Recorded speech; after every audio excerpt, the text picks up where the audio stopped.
We are Make it, you know, from like what, the 90s? 90s, 90s, 90s. That's like what? That's like over what? That's like 20 years already, matter of fact. Don't say the years, man. You gotta make it look like we old.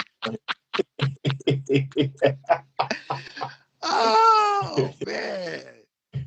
Let them guess. Yeah, Let them guess. let them guess. Just let them. Yeah, we just gonna make them guess. Definitely, Big definitely. up to prime time. I saw him earlier there. Yeah, He was already locked in. yeah. Good. It's a good question that you said. Big up to prime time. Quick question: was prime time ever part of G&G? Prime Yeah. time, as a young kid, he was around all of us. So there was a time, that he used to come to our Uh huh. practice.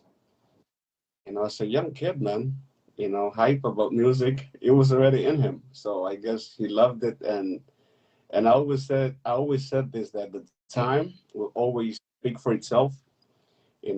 If it's a momentarily stuff, or it's something that is really within you. So he has proven that music always was in Right. him. So he used to come around, get on instruments, playing percussion.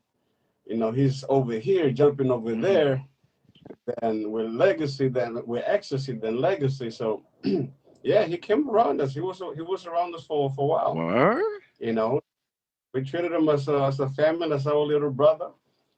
We just didn't want to commit because the age at that time. You know what I'm saying? Then when you're doing like all these club gigs at night, uh, for his age, he wasn't gonna be allowed in there. So Oh. compromise having a minor, what I'm saying, in those parties at that time. So the rules were more stricter back then than today. So you don't want to get into trouble because of that. But he was always around us, and we saw him growing up. You know, so he's a man now. He's a guy that's taking care of his business, music wise and personally, True. as a human being. So yeah, man. And I guess I gave him a shot in one of my few last Potoros. I put him on, and he rocked that night. You know what I'm saying? The crowd was crazy. Primetime was doing his thing, man, on fire. Wow. Yeah, yeah, yeah. The kids stepped it up, bro. I mean, I don't know. I was like, I just started seeing him with a laptop. I was like, okay, what he's gonna do now? All of a sudden, it started to get serious. I saw him getting into West Indian radio online, and he was making it happen. All of a sudden, the name started sounding. Then Punta section got into his agenda, Uh-huh. and the crowd was just growing and growing. So I was like, wow. I was back home when that radio started pumping hard, and he was playing one of my songs, Verano Caliente, that I did with Alex from AC. Hmm. And people just used to write to my inbox. I was just checking my messages once in a while because I was on vacay. They was like, yo, your song is rocking. I was like, where? Prime time on that West Indian radio. I was like, wow, that was good to know, man. He always supported us, man. The love is there and the support is there. You know what I'm Hmm. saying? Always been a family. You know what I'm saying? That's what's up. That's what's up. That's what's up. And that's the way to go. That's the way to go. You have to be motivations for the ones that's coming behind you. Never deny them the opportunity to fulfill their dreams, goals. Just give them a try, man. Give them a try. You know, Sometimes back then it was harder. Most of the time you used to get denied. The breaks was hard to get. Now it's easier. I think we're growing. As we grow, we becoming more True. mature to understand that we're not gonna last in this particular thing for forever. And sometimes life changes just take you to a different path. But the legacy that you leave behind you is what you already teach someone that was hungry.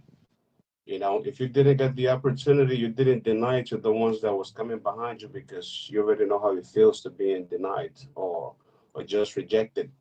So most of the time, as you know, we had to make our own gigs. We used to be rejected.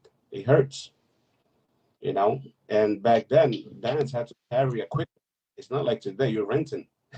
You had to carry that stuff from a fourth or fifth floor all the way to the bottom, then carry it to the place.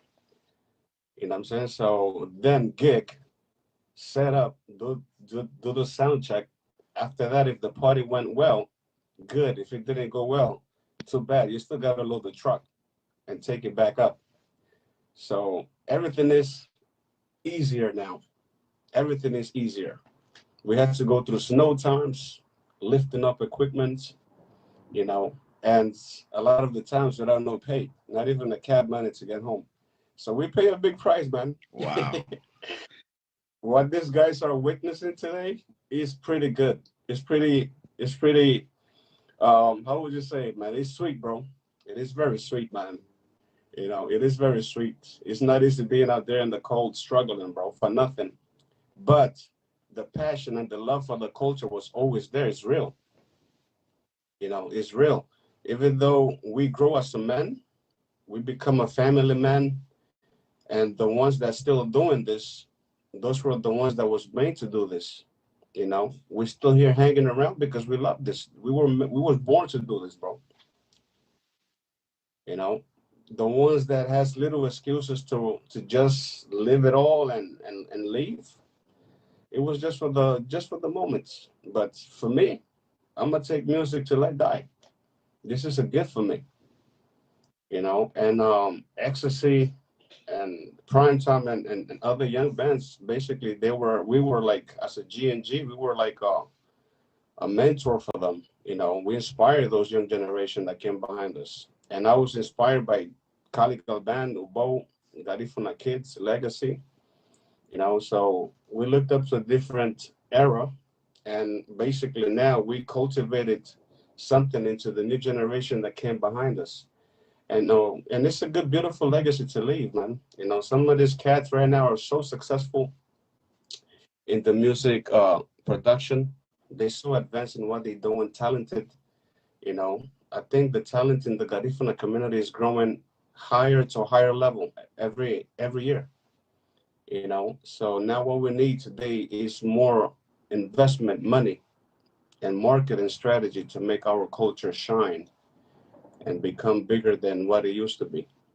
So people can just come to that conclusion that this is not easy. You know, we're not doing it for fame. We're doing it because someone has to sustain the culture. If we all stop doing what we're doing, nobody's gonna sound, bro, and everything is gonna die. True. And what we gotta stop doing, dancing to someone else's music and embracing other cultures and living ours. Come on, our ancestors paid a price for us to enjoy this. Hmm. So we shouldn't back off. We shouldn't back off. Definitely, definitely, definitely. You brought up about, you just said something about,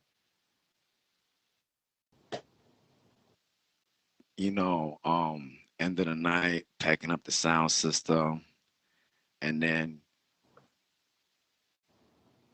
going home without no pay. How Yep. did you feel? What was going through your, you know what I mean, your mind? You're going home, no pay. He's like, yo, you know, I just busted my ass. I rocked the crowd and Yeah. trying to figure out, like, should I give up? Should I keep on? Is this a sign? Yeah. Why are we why I'm going home without no pay? Should be more Yep. explanation. Like, I know the rest of the band members, the old band members from G&G are not there to explain themselves and, about their part. But I'm talking with you. What was going through your mind? Like really, like, is this really happening? Because it happened to me. Yeah. It happened to me. I ain't gonna front. It happened to me. Yeah. It It happened to me. wasn't easy. Trust me. It wasn't easy, bro. I guess a lot of us went through it. We pay that price, man. But it's the love for the Mm-hmm. culture that that kept me going Mm-hmm. around. I knew I knew it was a seasonal thing, that it was gonna be better than Mm-hmm. that. You know, Basically, we were so aware that we had to build up a name, a brand. Make sure that you develop in a crowd and new listeners to a new sound. Next to other bands that was already in Mm-hmm. progress and shining over the rest of the bands. So that was the price to pay. To build your own brand is very difficult. You have to believe in what you're fighting for in order for you to remain standing. Because if you're doing it for fame, bro, you won't last in this. But the passion, the dreams, and the goal was all in one. We was like, you know what? We still got to develop as a band. We still got to get better in what we're doing. And once we get better at it, we're going to start charging what we deserve. So since promoters weren't trusting us, we had to build and make our own party. And that's why we started making our own party. Started with 3, 4, 5, 6, 7, 10, then 20. Then all of a sudden, boom, the album came out. It was a boom. So, Everything changed. so yeah, came out with an album. All right. So, Yeah. all right. Boom. Before before the album, how did the name GNG came about? Who started it? Who were the members? Who created it? Yeah. What it stands for? Explain. Well, that name was created by Edwin. I think it's Edwin and Gilbert from Brooklyn, and Randy, I believe, between them three. I was a DJ. I was doing reggae music and Spanish and and Jamaican reggae. I was a DJ at that time. So they called me in 1994. The guys were like, you know what? We don't have a Garifuna band from Guatemala. So I was like, okay. I was never interested in doing Garifuna music because I grew up listening to reggae Right. music. That was my main thing back home. And when I came here, I had the opportunity to get my turntables, my records. That was my thing. I loved it. I think most of us grew up with that island music. You know what I'm saying? So it becomes part of you. It becomes part of your musical vibe. So the more you listen to it, the more you fall in love with the music. You like the rhythm. Then as you go, you learn the language. Then you becoming more related to it. So they called me in 1994, and I went to the first meeting. You know what I found there was basically a bunch of Garifunas that were born in here. Nobody knew how to speak Garifuna. Everybody was Guatemalan descendant, but no one knew how to speak Garifuna. They were all born in here. So they told me, "Do you speak Garifuna?" I was like, "Yeah." "Do you speak Spanish?" I was like, "Yeah." "What you guys need?" They was like, "We need to make a band that represents Guatemala. Garina goes from Guatemala. We don't have a band of of of bunch of youngsters, because they already had Garifuna kids back then. You had Caligal band and other more bands. So there was nothing standing out for the new generation from Mm-hmm. Guatemala.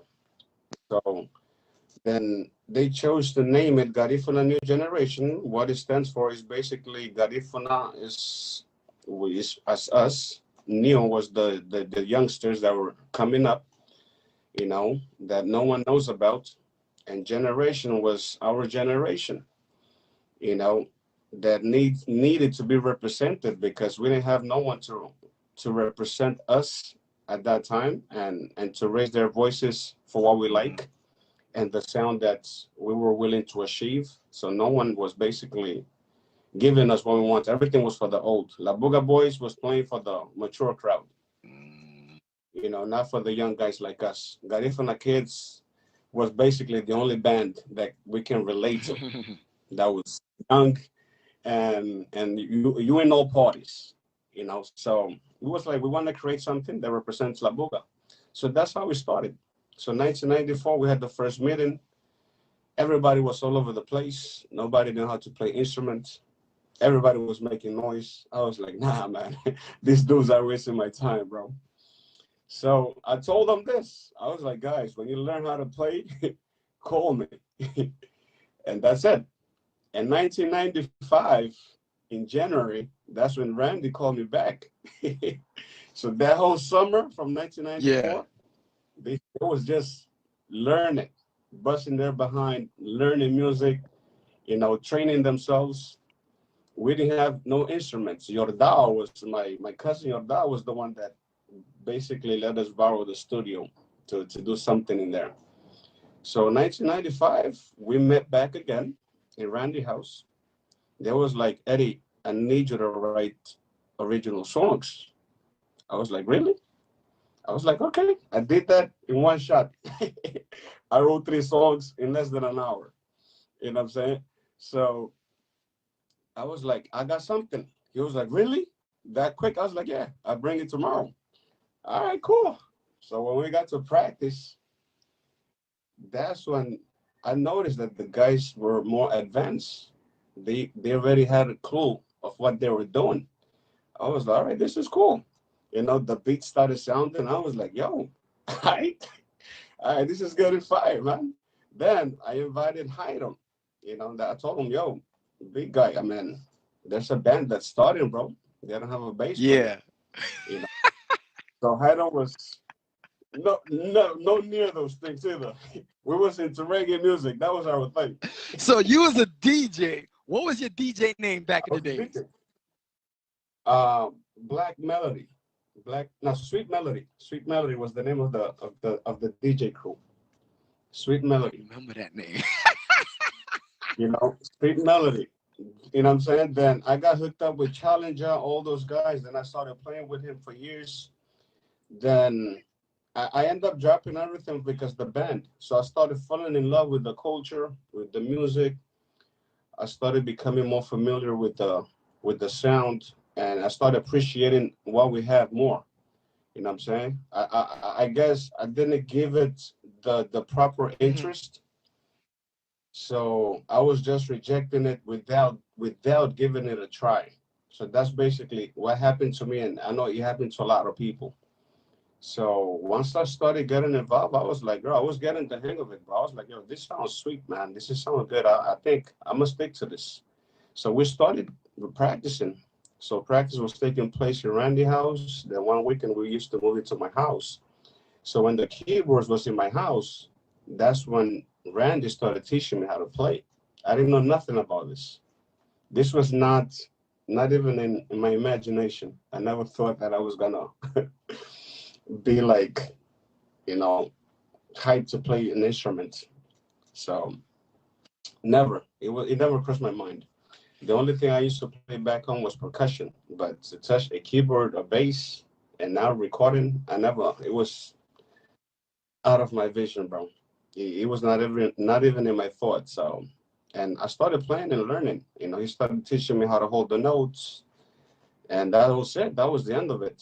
I started developing more skills, and also I started developing more confidence, and I started writing my own stuff more. Then little by little, I started producing my own songs, and I had tons of songs, Alex, that it never came out. Some of them were recorded, others stays in the book, but I remember a lot of them. Other ones, I don't even remember them. Wow. I was so hungry. I was so hungry. It's like someone just injected the hunger of Garifuna music into your veins, bro. That's what happened to me. So I became so passionate about it. So when the passion grew, that's when it drove us to make that sacrifice that we made. You know, And that's why we didn't care about the Mm-hmm. money, because we fell in love with music. And once we fell in love with music, it became a dream for us to make it happen through music. It was like they gotta hear us one True. day, So it became challenging, and that's when you started getting certain people telling you you can't do it, you're not good enough, all the negative vibes as usual. But those were motivations for me. It never broke me in pieces. I don't let the outside comment break me in peace. You know what I'm saying? So I took that as a challenge. I was like, okay, I'm gonna teach you one day that I could do this. And that's how it became a challenge to me. But I learned it, and at the end, I proved myself to the ones that doubted me and to the ones that told me that I couldn't do it. And I also got the satisfaction that I learned it all the way. You know what I'm saying? I sleep writing and making music. Even in my dreams, I was getting music. That's how passionate I became about it till today. So this is it. This is a therapy, bro. Music is freedom. Wow. Wow. Wow. Wow. It's freedom. So Randy So was your manager. Eh, Yo, Randy came a long way. very, very long way. And we're still connected. It is crazy. We're still connected. We both grew. He always had his mind was more advanced than us. He's seen something that we didn't see then. You know what I'm saying? So his vision was way high up there. So when he used to speak it, he sounded to us like you crazy. We don't we I don't know what you're talking about. We didn't relate to it then, but the guy already had a lot of knowledge. Everything that's Randy speaking today, he already learned it way back. He's a guy that was seeking for information, hungry for information to get the business aspect right, copywriting, all this stuff about the music industry. Randy was so hungry in reading about it, and he was the one that taught me how to legalize my own music, how to copyright everything. I started copywriting my own stuff on 2006. My music was already on iTunes, which you only have like a couple of artists you could count with your fingers that were basically in those platforms. So I was always hungry and getting it right. Because I was like, I know one day I could hit a song and someone else from the outside could just come and grab it and I lose all my benefits. It's not fair. So I started copyrighting my stuff, sending everything to the Congress of Library of Congress. Then started doing it digitally, and that was it. All my stuff is copywritten, but this was the man that guided me to do all those things. He showed me how to register myself as an artist, and also as well as my own publishing. So I learned all those things to that man, bro. The guy, he been had it. So I guess we were so behind that we didn't understand his language back then. Mm, But when I started opening up, that's when I realized that I had a lot to learn, and he already knew those things. So you cannot block knowledge. You always gotta be. You always gotta let yourself be thought. There's a lot of things that you know I don't know. that's true. You know. So if I stop you from speaking, then I'll probably get Hmm. stuck over something that you already have. You already got the information, but since I'm not listening, I'm stubborn doing things my way. I'm gonna probably go another 5 years in the same position because I'm not taking That's right. advice. That's So right. And I agree with you because there's a lot of people that I tell people to, just keep on doing it, do something different. Don't follow what other people are doing. yeah, Your own vision, your own mind, your ideas, be different, but pay yep, attention to what everybody is doing, but do it yeah, different. indeed. Have your own Yeah. essence. Be a Yeah, be original, man. And that's what got us all the way here because competition and motivations were stronger then than Hmm. now, in my opinion. because when I saw good bands and I measured their levels to mine, I knew there was in a higher standard than mine. But that made me work harder though. It didn't it didn't make me feel like I was less. You know, I always like to see people that are more skilled and Mm-hmm. knowledgeable, you know, more than me because those could be directions, for higher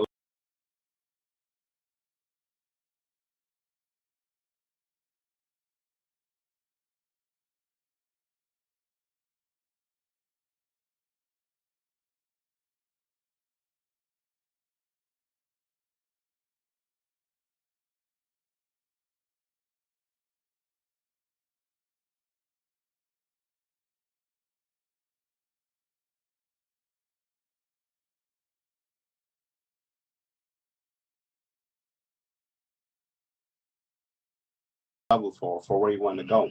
So I didn't block myself from just sticking to my own ideology. I always thought that there's always someone sharper and smarter than us out there. And if they got the information that you need to go to a higher level, be humble about it, ask and take Mm-hmm. it, man. You know, that's why we have missed a lot of those informations. That's why we don't have an industry that's really established and solid because lack of information. It happens because of lack of information, afraid to ask. And I know there's selfishness. We all witness that.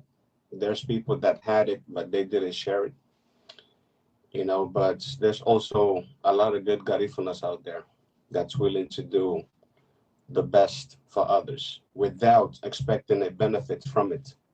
You know what I'm saying? Because I know that if this is what you're doing and I find a connect that can be useful for you, why I wouldn't share the information Mm-hmm. with you?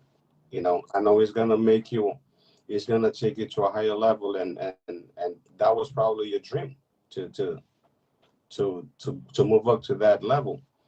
But a lot of us, I have witnessed that a lot of garinagos in the 90s and early 2000s, and a little bit today, they stick to their informations. They don't share it. Yeah. So, like we witness other cultures rising up above us, it is really sad to see those things because we was there before Mm-hmm. them, and we was pumping since the 80s and 90s, and all of a sudden we have a crash market that needs to be built. It needs to be built from scratch with strong foundations. You know, I'm talking about bands and also DJs. We shouldn't be running to other communities to make money. It's enough of us in the community to make what we need and to be successful. You know, a market starts from its own Mm-hmm. community. I cannot start a Punta market with the Chinese. It should start where it belongs with Mm-hmm. Garinagus. Yeah, that's true. Because we are the ones that stamps that and approves the talent. Once the talent is approved, they ready to fly out there and go hustle. Mm-hmm. That's true. That's very hard to get from our community. I mean, we went through it tough. You saw it. It was very tough, Man, very tough. tell me about it, man. But we gotta grow. We gotta grow. There's less bands today. There's less bands and better musicians, but we need more bands. A market has a value when there's volume in it. We can have three good artists, but three good artists are not good enough to hold a market worldwide. Just like the Jamaican be doing it on one beat, you got 10, 15 guys rocking on the same track and they're all blowing up. Everybody's eating, you know. So we could do that with the Garifuna music. We could do it differently. Now you got the Afrobeat taking over the market. Garifuna music was way before that. It was already on television before Afrobeat. And they conquered a market, $1 million market. professional music, videos, marketing, and investors. So it takes a lot of discipline besides talent. We have a lot of garifunas with talent, but we need more discipline. It's very important.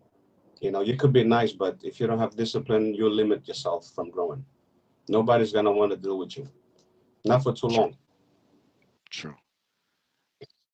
So, and this is what takes us to our own little space because we can work together. So that's when the individuality kicks in. But when there's individuality, there's not enough power in that. It's so much a man could do by itself, man. That's just the reality of nature. It doesn't matter how good you are. You need people. Yeah. You need people. Yeah, definitely. We do. We do. Because I know you have seen a lot of bands started from ground up. Well, I'm gonna say from the ground, not even work a little bit up to to the top. Yeah. What what was the mistake you think that happened that most of these bands, because I know some of them are tuning in right now. So listen up, Yeah. because this is we speaking real. There's a lot of things Yep. that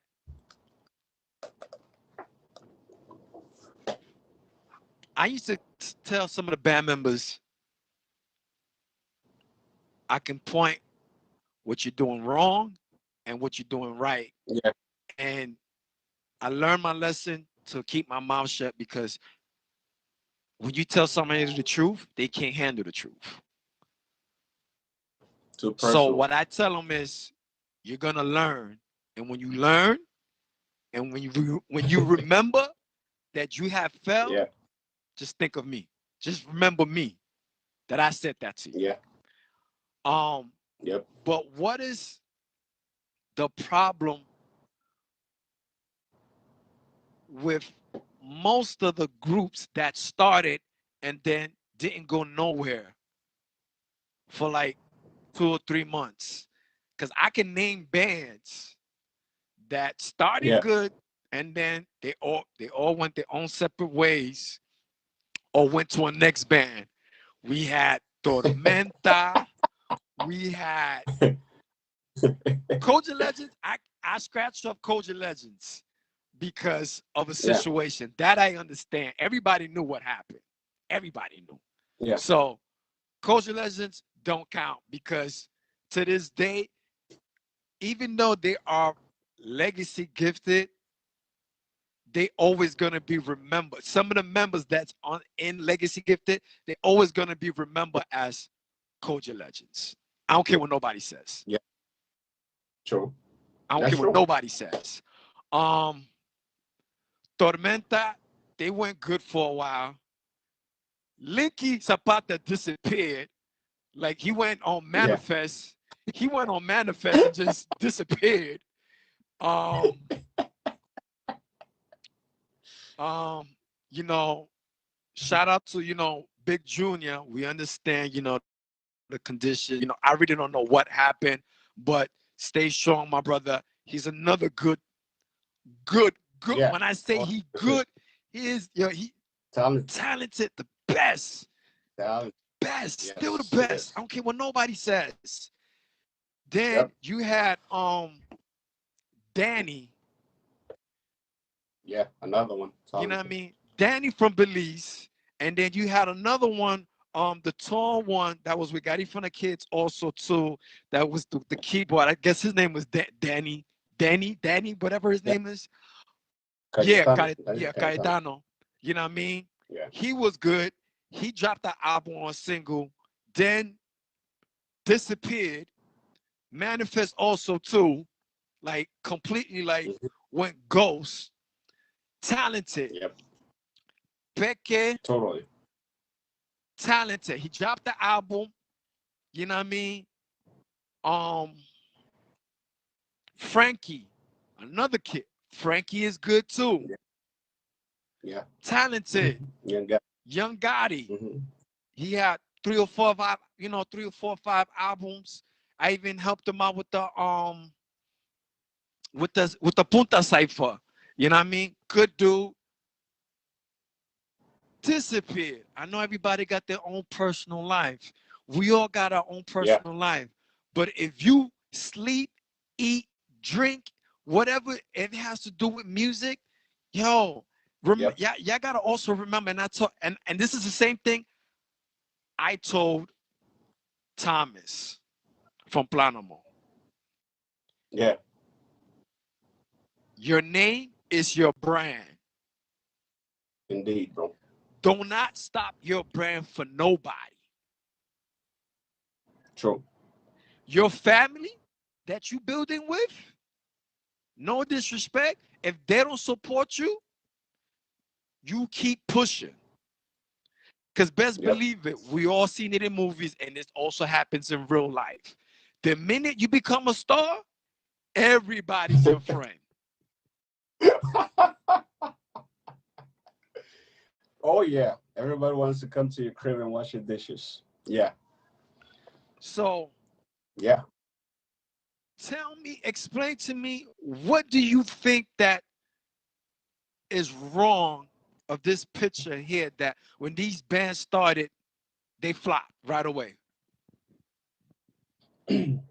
Foundation is very important to hold a band together.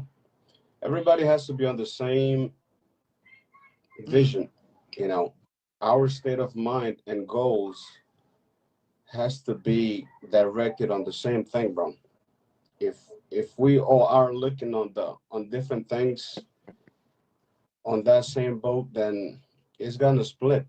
You know, if everybody was to play their role, Alex, things would be easier. You're a singer, stay on your mic. You're a bass player, play your bass. If you're a keyboard player or a drummer, or got even a drummer, stay on your instrument. You know, that's your skill. But when you try to be the guy from the back, trying to be the frontman, then you want to do the rest of the instruments. That's when things gets out of hand and out of place. You know, and one of the reasons why I feel like the rest of those bands are didn't hang for too long is because there was lack of support. One, you know, and second, a lot of them grew in into becoming a man and a family man. And but I believe if the market was strong to be making money, even though you have families, this wouldn't set you apart from it. You know what I'm saying? Because there's room for success. But I believe, and during my experience, that there's more struggle than success in the music, in the Garifuna industry. You know, we hanged because of the love of the culture and music, and because we were fighting to rescue the little bit of of of of the of the things that we can also, well, we could have rescued and managed and passed on to the new ones that's coming behind us. It's not a lot of support. I remember putting my flyers on Third Avenue with Alex AC.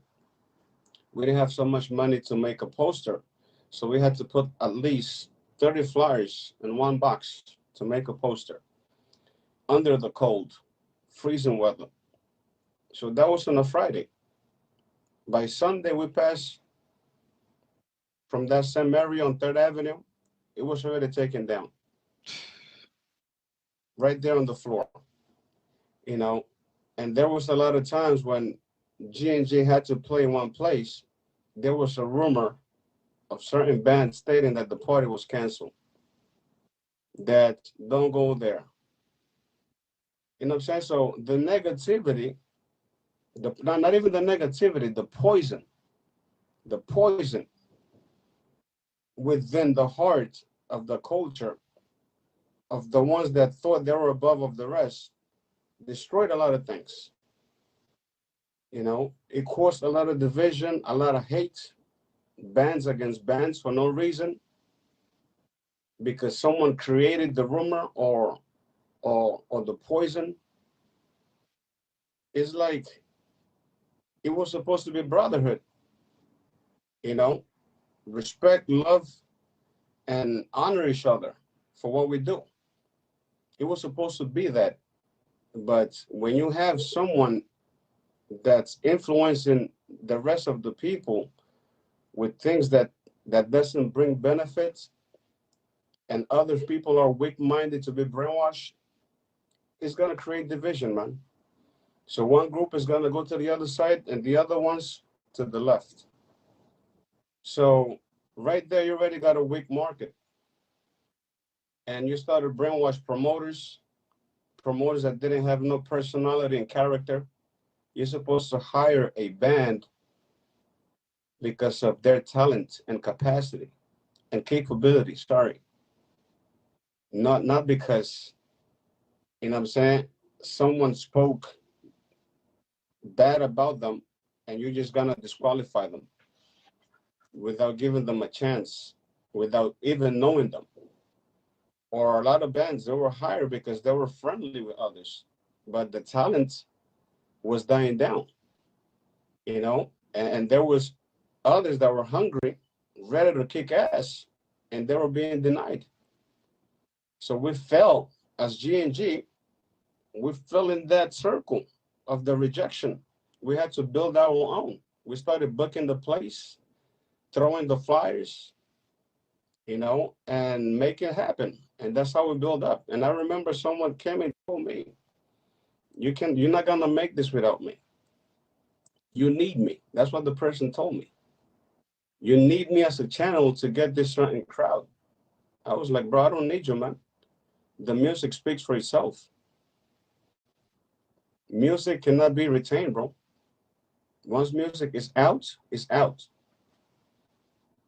No, I mean, we can stay here until next day talking about this because I lived so much and witnessed so much. It's not a rumor.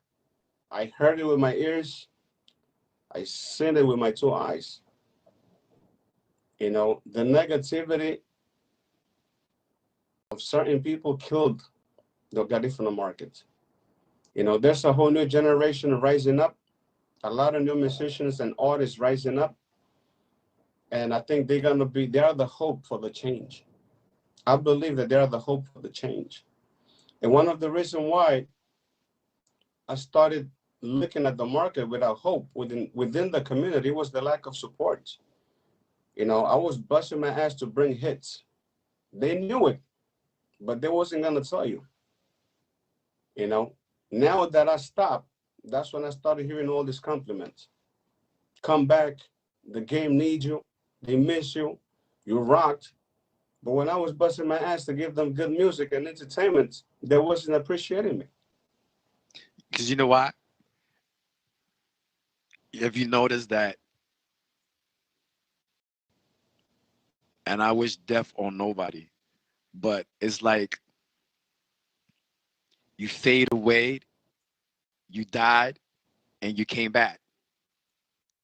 Yep. So I'm noticing now it takes somebody to die to become a hit star, but it doesn't So, make sense because you're gone. yeah, indeed, sadly, but that's just the reality. That's just the reality. And and I don't know, bro. I just pray for our community that the heart of Garinagos as a whole, including myself and mind, is renewed. You know, because the changes comes from within, bro. You know, we got a very poisoning heart, a lot of us, and that's why we haven't been able to get it together, man. So much hate and jealousy amongst us, something that is not relevant, bro. Everybody was born with the gift. God gave individual and special gift to everybody. Others have less, others has so much. But use what you got. Don't try to destroy or to take down another man that's using what he got, what he's good at. The market will sustain itself when there's a lot of unity and love, pure love, without being hateful and and also being a hypocrite with your brother. Be real. I'm one of the few guys that you spoke to back then. You guys need to do this. You guys need to do that, and you guys will start seeing a difference. I took your word. We started working at it, working at it. I'm always open for constructive criticism. I never rejected people from giving me advice. Ed, you need to get better at this. All right, cool. I'll work on that. No problem.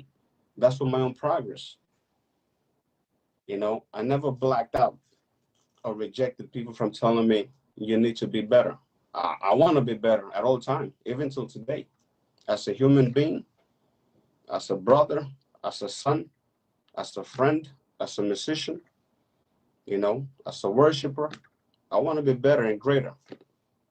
There's always room for best to be your own best. Your own competition is you.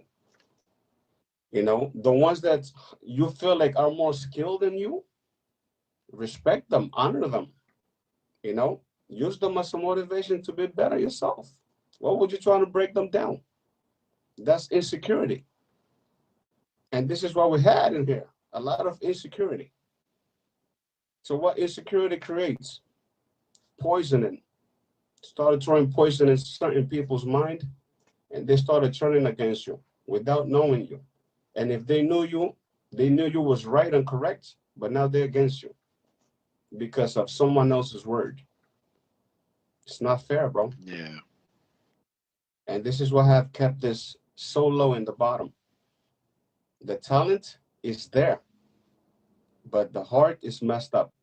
The mind was messed up.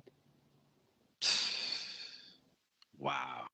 You know, and that's just beside the business aspect. We're talking about just the relationship aspect as Garinabus as a whole. The day we start getting together from the heart, with pure heart, this thing is gonna go boom. And most of those musicians that retired to take care of their business because they knew they wasn't gonna pay a rent from this, they had to do that. Because why? You grow.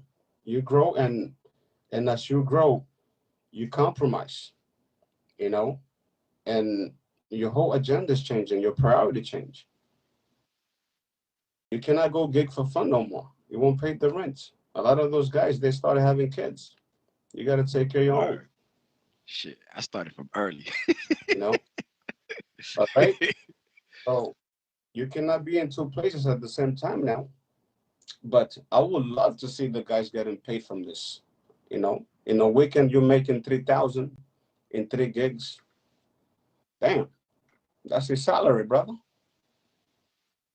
You know, and it goes down to the rest as being club owners or property owners. As you can see, all those things got shut down because of the same heart. Jealousy, ego, hateful, poisoning, lack of support. So the money's here. We are in the USA of Yeah. America. The money's here. But if the mind and the heart is not correct, we're still gonna continue crashing on the same wall. It doesn't matter how many good artists rise up. Look at Little John. He had to get out of the community. And that was me. That was gonna be me in my album coming up. I have already had 2 albums recorded. And I was gonna go behind this Latin community. Mexicans, Central American Spanish, the Caribbean, Dominicans, and Puerto Ricans. That was gonna be my market. And you can still do it. That's what I'm gonna still do it what I'm doing now. You know what I'm saying? The message changed, but I'm still doing my Garifuna music. I was still going there. But with what I was doing, it's easier to catch these people. It's easier. People don't want to listen to a lot of conscience or spiritual music. There are some, but it's always easy to catch the attention with secular music because we're still in the world. A lot of people lean towards that easier. as you grow and mature, you want to listen to something that's going to teach you something, that's going to speak to your spirit, to your soul, to your mind, educate you through music, which is going to be always a great thing. That's what Bob Marley did. He educated people through music. He woke up people through music. We can still do that in our music. Not only Rebane, we have a culture that survived, that came from struggle. So we have a lot to speak about. Right, right, right. So before we're gonna touch the album for G&G before all this. But don't forget Memorial Weekend. If you're gonna be in Houston, Texas, get your plane ticket, your hotel. That's gonna be a big main event. And also, if you're gonna be in New York, staying in New York, Memorial Weekend, check out Planamo. Planamo got this big, Memorial Weekend dance in the Bronx. Check them out. Check out for the tickets. Hit up Planamo. And so also don't forget, log on to G4L, the closing line. Garifuna for life. We got them shirts for the ladies, men's.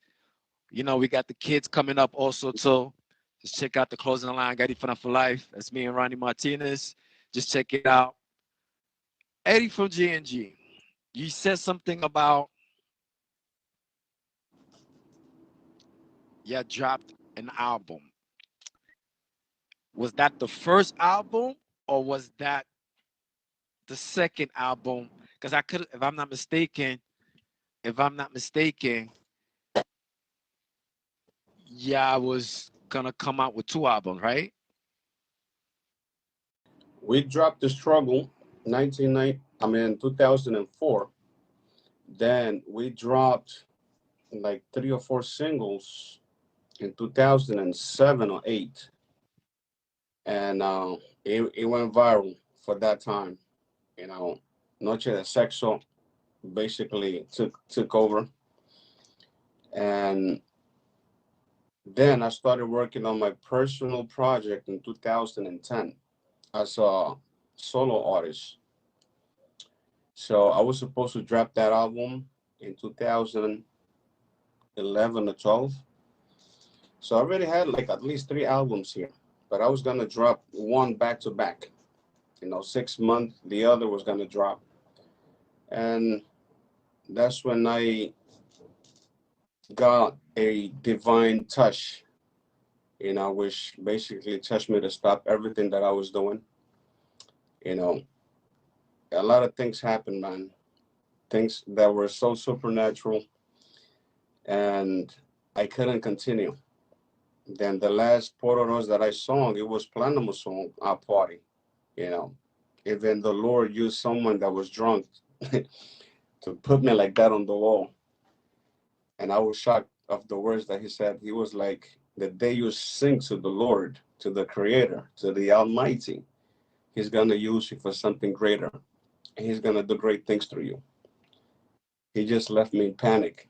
I already knew what he was talking about because I had an encounter with the Lord in 2007. So I pushed myself to continue singing, but I couldn't relate no more to what I was singing and living at the moment. I used to see people having fun. G&G was rocking hard, but my my spirit or my desire was no longer there. It was just a thought of the past that I used to enjoy. But at that particular time and in that present time, I was not connected with what I was witnessing. I had a touch from heaven, bro, and that changed my whole life. It was in a time when I was going through trials, personal trials, and I was like, and I asked God, if you are real, show me who you are. So that's when He just manifested to me, and that was 2007. But I was fighting that for years, bro. I fought it for years till 2014. That's when I gave it all. That's when I chose to stop everything. And I was like, you know what? I'm gonna serve you and do your will. So I'm here now. My message changed. It's no longer me singing about myself. I'm I'm basically praising the ones that wakes us up every day in the morning, that gave us the privilege to breathe the air, that gave us the privilege to be human being, you know what I'm saying, and to be free and no longer a slave, and not just in flesh but through spirit. So I'm living a spiritual life. Everything changed.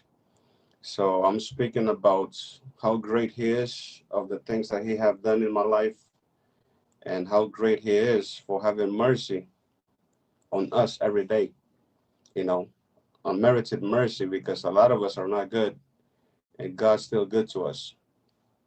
So this is the message that Eddie G and G is speaking today, but I would have wished that I would have, I wished back then that the market that I had in mind to conquer took its course. But one thing I could say that with all conviction, I had my good times. I had my good times. I started traveling back home. That's when I started seeing the other picture, the other side of the coin, of the reality of the Garifuna music and what it could be. You know what I'm saying? I was basically performing in front of thousands of Spanish people. I got one of the clubs in Barrios overloaded. You know, I took it to its capacity and more. And one of the fancy ones. And who goes to those clubs before? Big artists, international artists, even from Mexico. And that whole journey, Alex, opened my eyes, because when the same owner told me himself that the water that was on decoration got sold,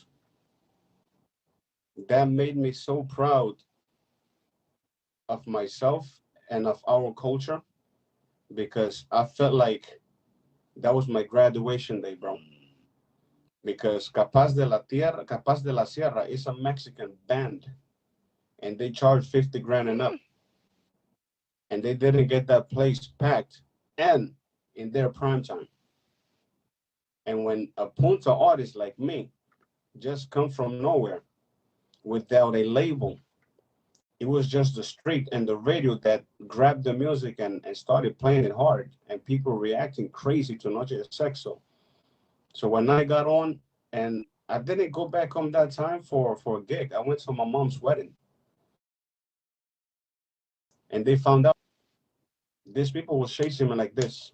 We want you to perform. I was like, look, I only bought like 6 tracks, instrumental, because I come from a live band background.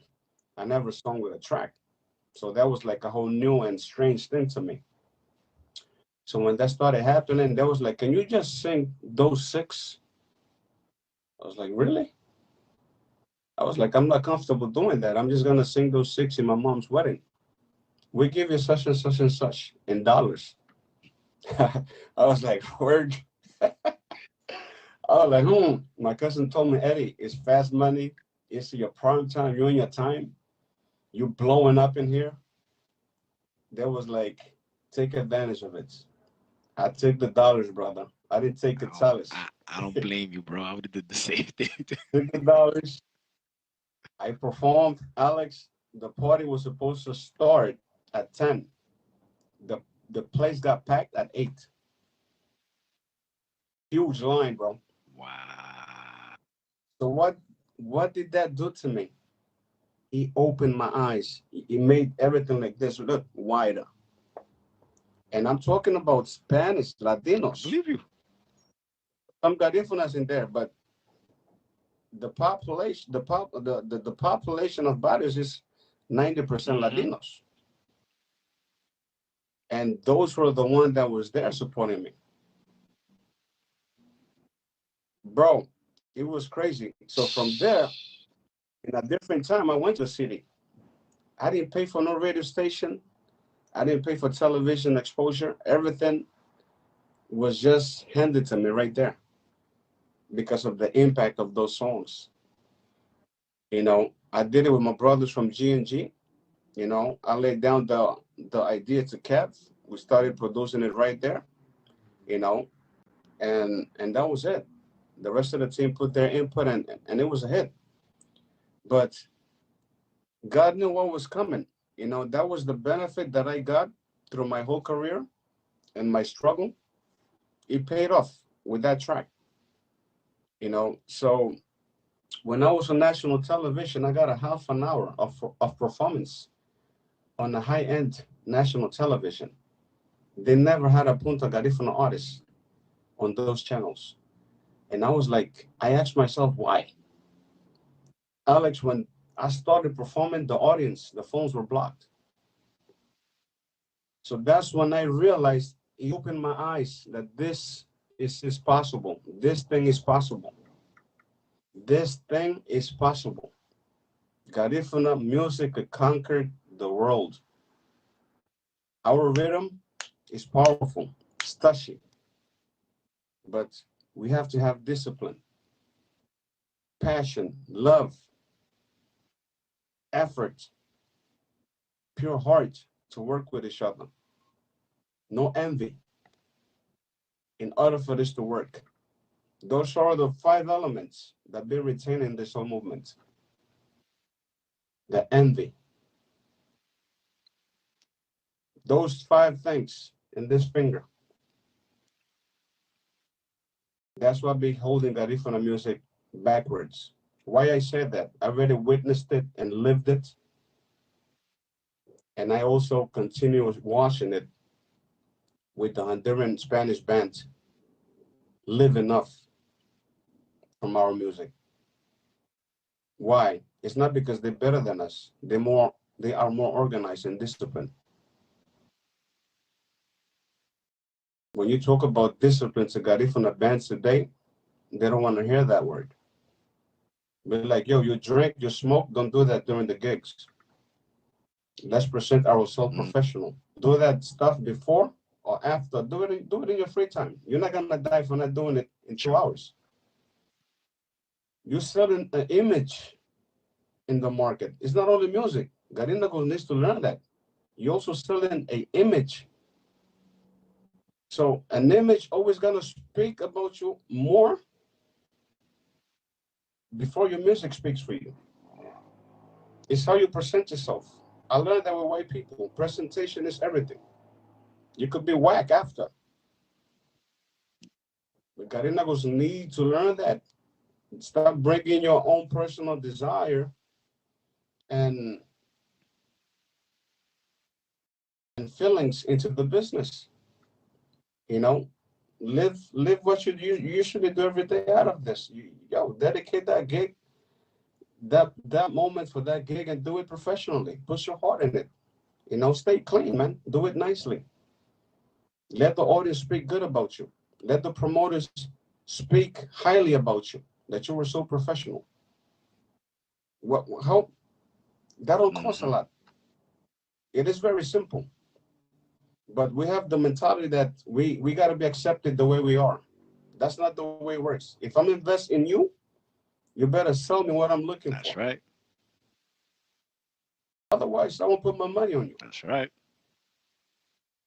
Look, this is what I want in order for me to sell your show. That's right. No, I see so much. This is the way we are. F the people, really? You don't see these Dominican merengueros and bachateros, how they dress properly. Tell me about it. Ready for TV. Why? Because the mind is there.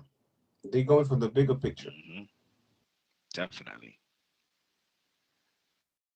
And it was always in my heart to get out of the circle of Third Avenue, because I always knew there was something better. I started playing in before we finished as a band. We started gigging with the Spanish Honduran out of New York. We started doing gigs with cultural gigs in the U.S. with white people.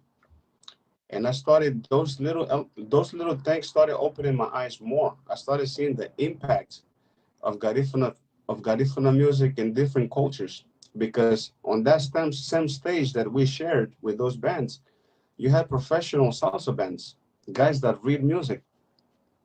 Their impact was good, but when we got on, And when we got off, the crowd was crazy. And I was like, and we all saw that. The guys witnessed those things. I was like, look, it's good that you're seeing it with your own eyes, because that's the future. You know what that means? That there's hope.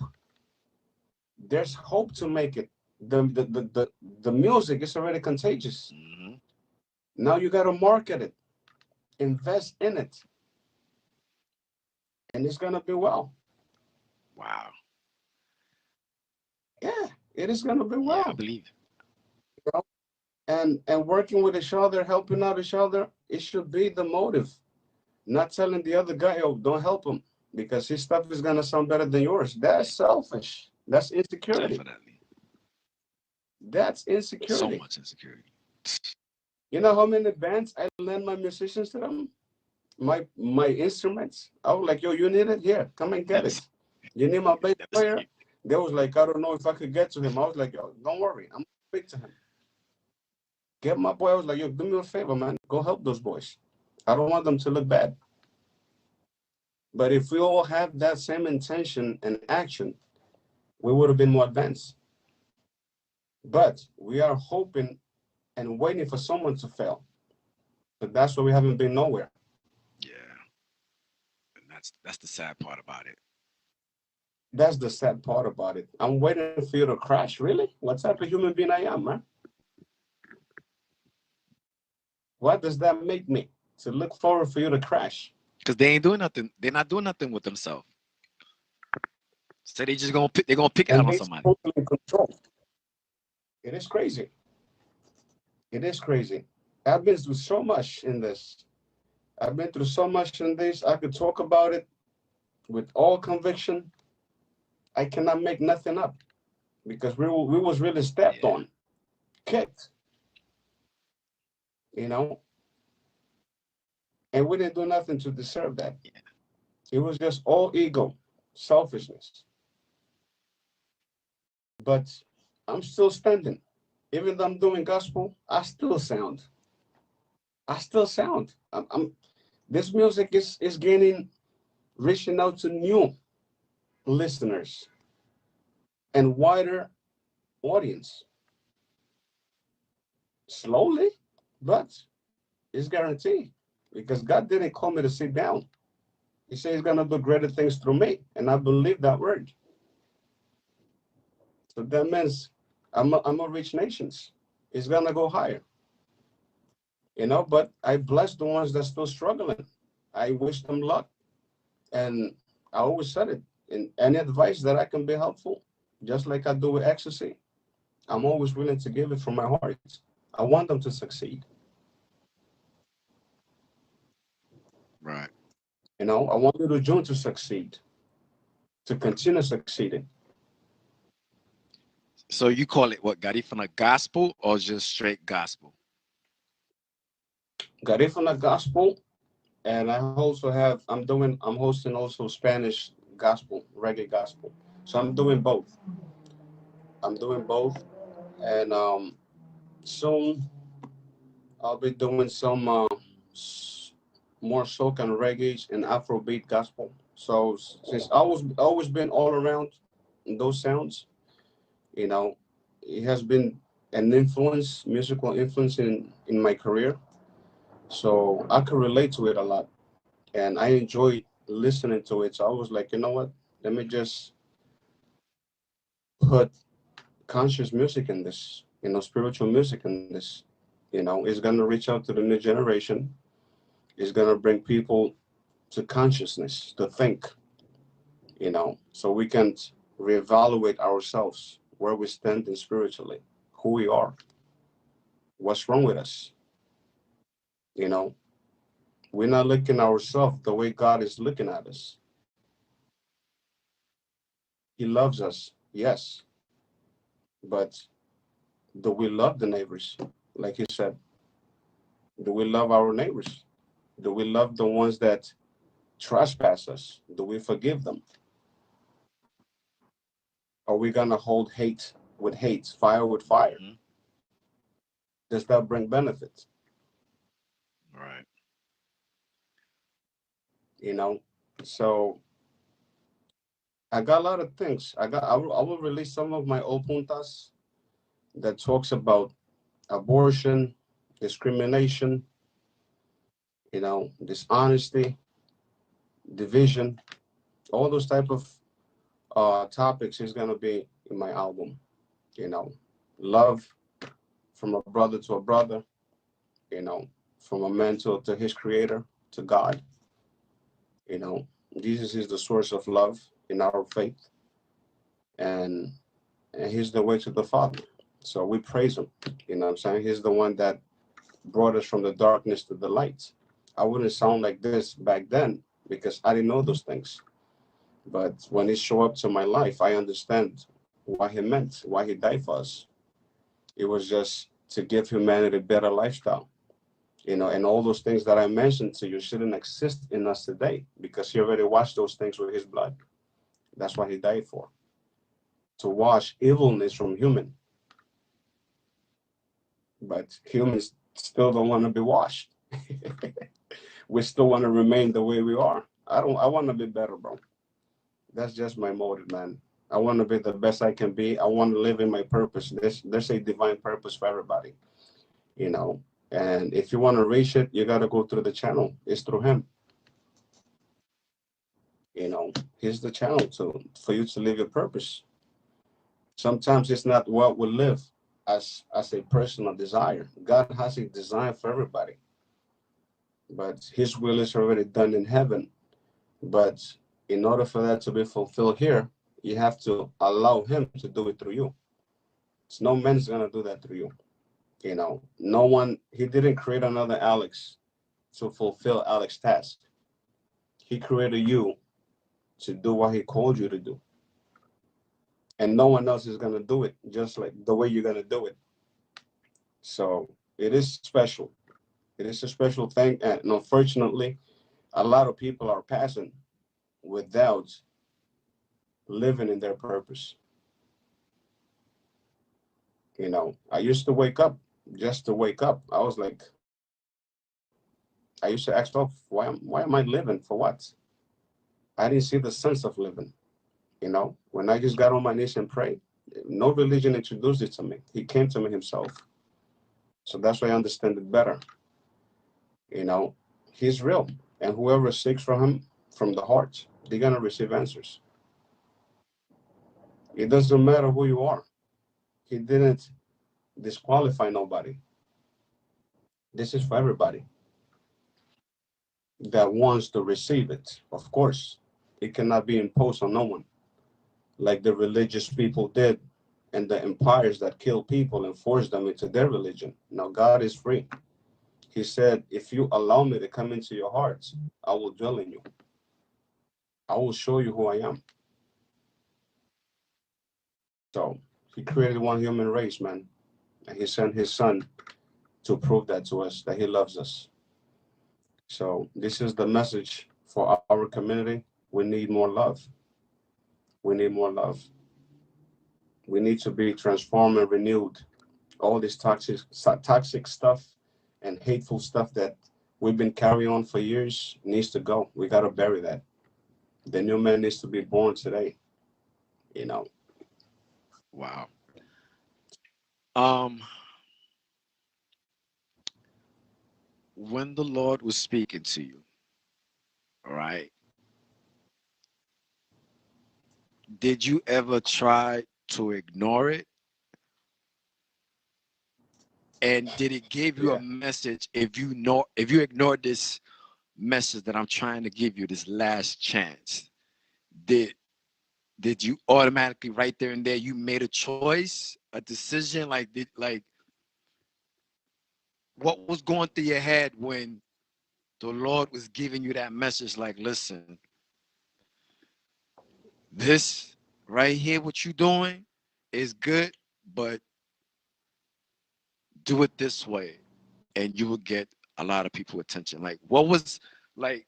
How did it feel? Like, what was going through your head Yeah. when that was happening to you? Like, what? Like, did you sleep? Was you because I see a difference from the 90s and now. Yeah. Yeah, in the 90s, when we used to do parties, you wasn't sleeping, you was stressed. You was stressed about so many things because you was always hearing something. Now, the last time me and you spoke face to face was at Sandview Sandview Park, Yep. and you was a different Ed. You was a different Eddie, and before that, I even missed one of the best Portero of the year. If I'm not mistaken, it was 2019 or 2018 in the Bronx, in Webster, and Brook Ave. Yeah. Yeah, man. Well, that's a tough question, and it's good that you asked it. Um, when he spoke to me in 2007, basically everything that I used to love then and desire was wiped out without me knowing, because I asked him if he was real to show me who he is, and he did that, and that was on a Friday, and that was in a Friday in July in the summertime, you know. And I was like that. I was tired of living the way I am, no direction. A lot of people wake up into nothing. They don't have no direction in life. They just live to live. That's why people commit suicide. They don't have no reasons to live or to live for. And they could be with children and everything, or with wives. But there's a part in a human being that only God can fulfill, Alex. That's why He created human to be, so they can depend on Him in some things. He still respect our free will, but there's also an area that this world cannot fulfill for you. They will never make you complete, to use those terms. So I was at that stage. So I was like, this is it. This is all I got. This is who I am now. What can you do for me? Show me who you are. So what happened was, then when I went to service that Sunday, on that same weekend, as soon as I got to service, when I sat down, the Holy Spirit came inside of me. I heard that name before, but I don't know what that was. A lot of time people just read it, but they never had the experience with what they read it.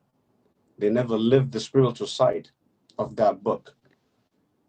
And what happened was, during that time, I started shaking, bro. I felt like I was burning inside, like I had flames, like I was in fire. Started shaking, and when I touched my pulse, my hands was cold. Then I saw my tears was coming down. It looked like it was glue tears. I was crying, and it marked my face. And when I touched it, it stretched so long like this. I was like, what the hell is this? I know my tears. No one cries tears like this. I never seen one. But me witnessing myself living in that moment and that heavenly power over me, I was like, this is not normal. I knew it right away that it wasn't normal, but I didn't know what was going on with me at that particular time. I was shaking with that presence. And I was like, well, what is this? I just see my whole body. So I couldn't resist that presence, because that time I was going through stress, depression, everything was falling apart in my life. And I didn't have no other, how would you say it? I didn't see no other better option. I was like, okay, you created everything. I heard of you. Let me just see who you are. Show me who you are. I challenged the Lord to see if he was real or not. So he showed up like this, because his spirit. So when he showed up to you, he's going to connect to your spirit, because he has his spirit in you.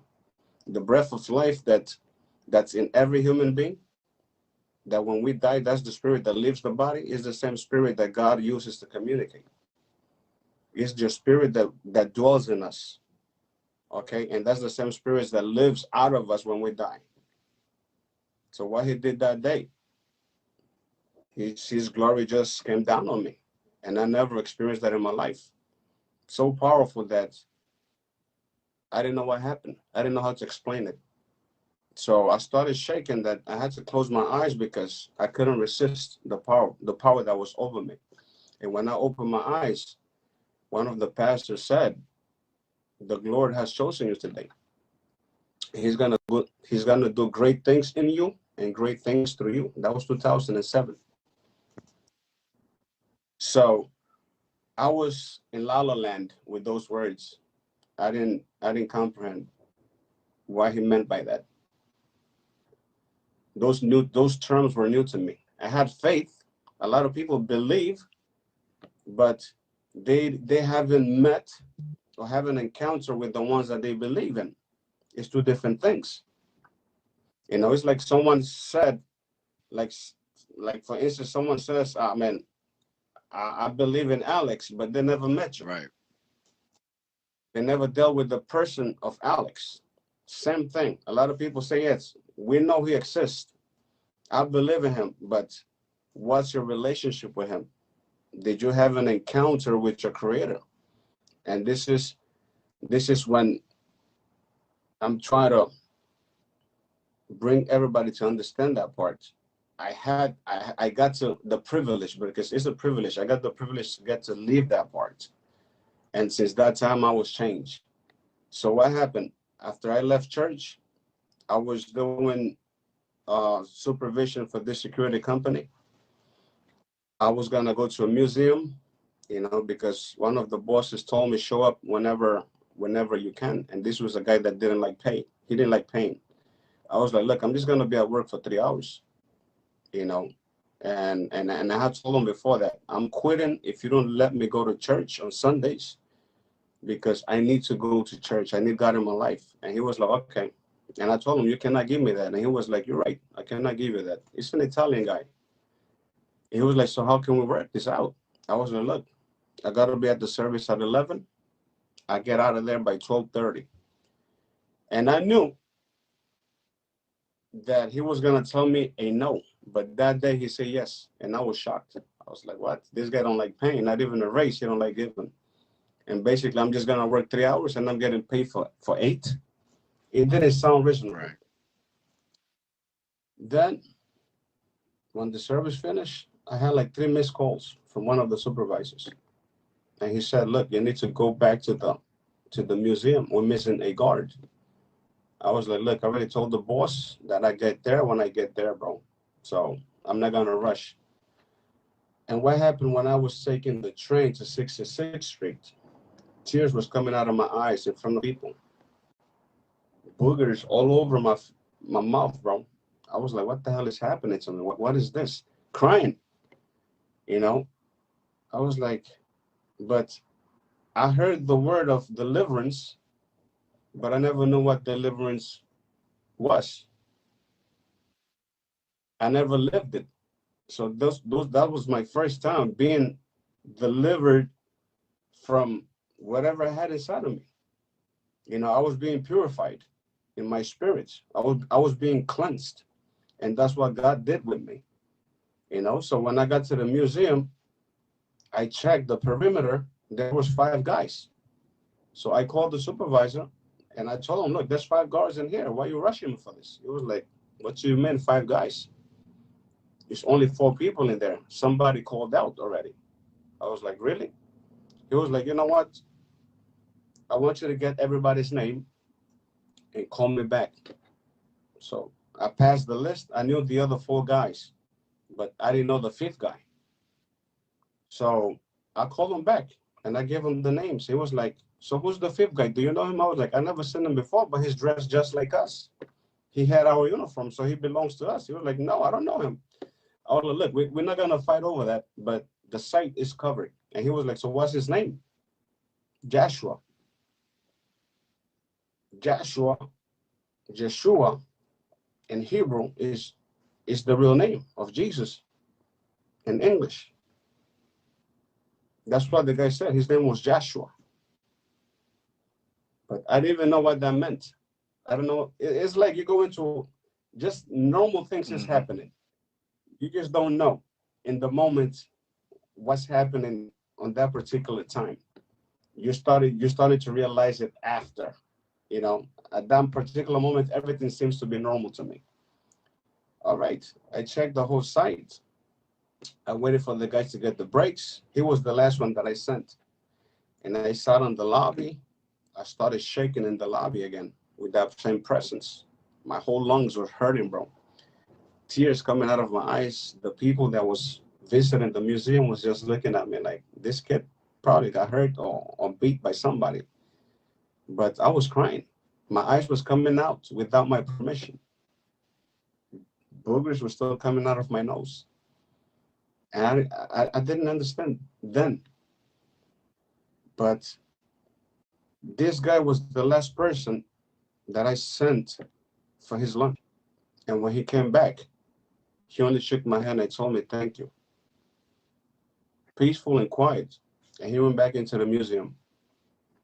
So he just looked at me. He never said a lot of words. So, and I told him, have a nice day. I went back. I went home. My tour was done. So when Monday comes, the owner of the company calls me. And he was like, Eddie, who was that fifth guy? I was like, what do you mean? There's no Joshua register in my company. I was like, what? Like, are you kidding me? How did the guy look like? I was like, he looked just with our uniform. Really? I was like, yeah. I was like, I was like, let's just wait till Wednesday and Friday. I don't think nobody's gonna go work without claiming that check. So we use that as basically the last Yeah, stop for the situation, because I'm not gonna go to work without getting that's my true. paid. Somebody gotta come back and claim that, bro. When Friday came, they called me early, and they was like, "So who was that guy?" I was like, "Boy, to explain that, how would you explain it?" There was no cameras. Y'all had cameras. There was cameras. The guy exists. The guy exists. Then I told Kathy, she's African American, and I was like, Kathy, is your family are believers? Do you guys believe in God? She was like, yeah. I was like, well, I'm gonna tell you what happened from my end. I told him on Friday, I just got on my knees, you know, in my living room, and I just started praying, asking the Lord to guide my life, that I was tired of living the way I was living, that I needed something more, that I needed to get to know him, that I didn't have more, I didn't have like no other reasons to be here. I didn't see nothing for why to continue being alive. And I told him that if it's real, so he could show me his power, so I can know who he is. So I can start trusting and believing in him. That's what I said in my prayer. And all of a sudden, I come in to bump into this guy, and I go to church. I receive the baptism of the Holy Spirit without no one touching me. As soon as I walked in, somebody entered into my body, and I just started shaking and being in flaming fire inside, and outside I was cold shaking. Everything was weird, out of normal. And all of a sudden I end up seeing this guy at the end. And now you guys is telling me that he doesn't exist in our company. I mean, I'm bugging. What is this? And she was the one that came into the conclusion. She was like, Eddie, who did you see? I was like, who? You saw the Lord. I was like, what? You think it was him? She was like, yes. The guy was tall. It's not the white man the Catholic Church paint.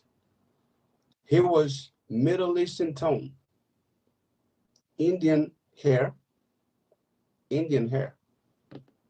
And the eyes, till today, I can't describe it. I never seen an eyes like that in my life. The guy shook my hand, and I saw something powerful in his eyes.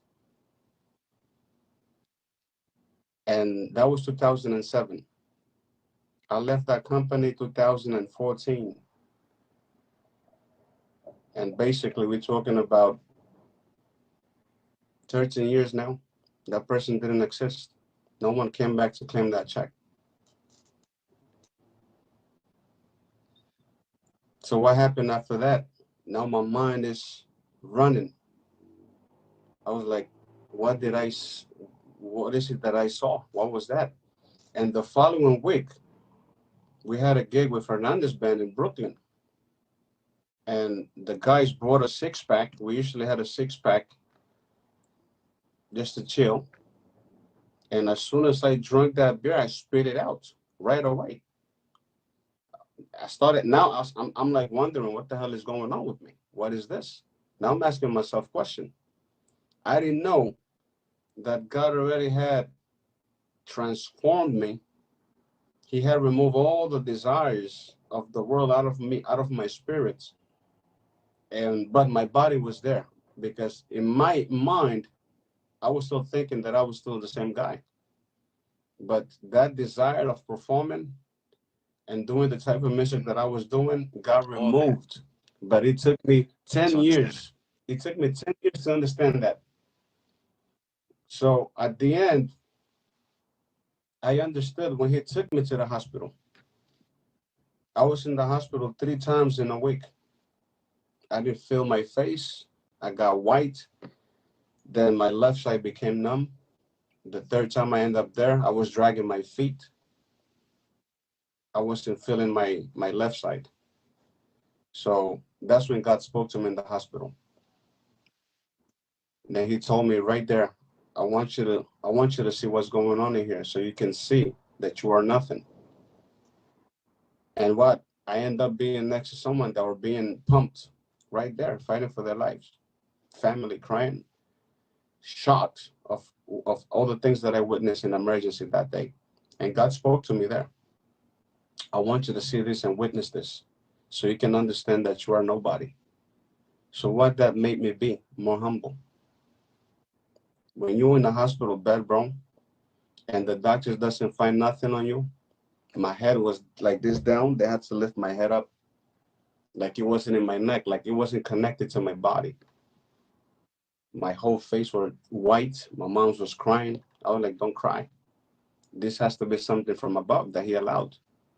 You know, I'm not afraid of dying, but I didn't want to die without going. I didn't want to die without receiving him in my heart and confessing him with my mouth and understanding that he was the one that been calling me all this time. And I told him I don't wanna live this earth without serving you. That's what I told him there.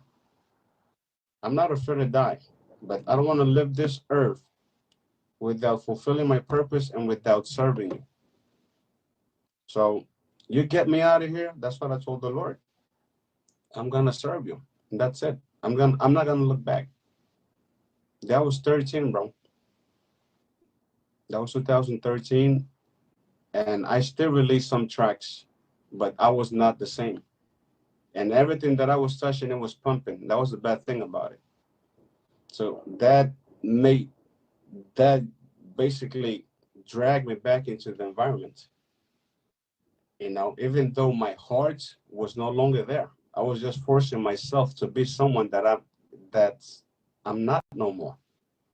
You know, it's like you come into this house and you just remove the chip and the memory and the brain of this computer and you put a new one. You see how big God is? He could do that to everybody, but you won't understand it. That's how powerful those things is. It took me years to understand that it was him. If it cleans you today and you love music today, you like drinking, or you probably like smoking, and tomorrow you wake up that you don't like none of those things, you gotta start asking yourself question, what the hell is wrong with me? Even your wife, baby, are you okay? But God is so mighty that he could do that though. But not everybody's gonna understand that wipe. That's true. You're gonna start fighting against yourself because you haven't understand yet that you already have been transformed, That's true. that you're no longer the same. You already picked you for him. So it took me 10 years to realize that. So when I got to the hospital, he spoke to me. And I started seeing mighty stuff moving, bro. And I was like, that's it. And what happened 2014? That's when I got baptized. So look how God worked in that Planamo party. When this drunk guy put me So against the wall, he told me exactly the same words. that the pastor told me in 2007, the day you sing for the Lord, He's gonna do mighty things in you and through you. He has chosen you. He used a drunk guy to give me the message. You see how much He loved me, how much He already set me aside for Him to serve Him. So this is a calling. Not everybody's gonna receive it this way, but someone is gonna preach you the word. He's calling you through those channels. Others is gonna receive the encounter one-on-one. Others is gonna hear it, they're gonna ignore it like I did at the beginning till you crash. He's gonna speak to you again. And some, they just gonna leave this earth without receiving it. Wow. So you So got I was one baptized. of those that, yeah, I got baptized. I got born again consciously, knowing that I was a sinner, that I accepted Jesus as my Lord and Savior, that He is the way, He's the reconciliation, He is the healer, He's the Prince of my peace, He's the Prince of the world, and He's my Savior. So I took that baptized, I made that oath with my life to Him.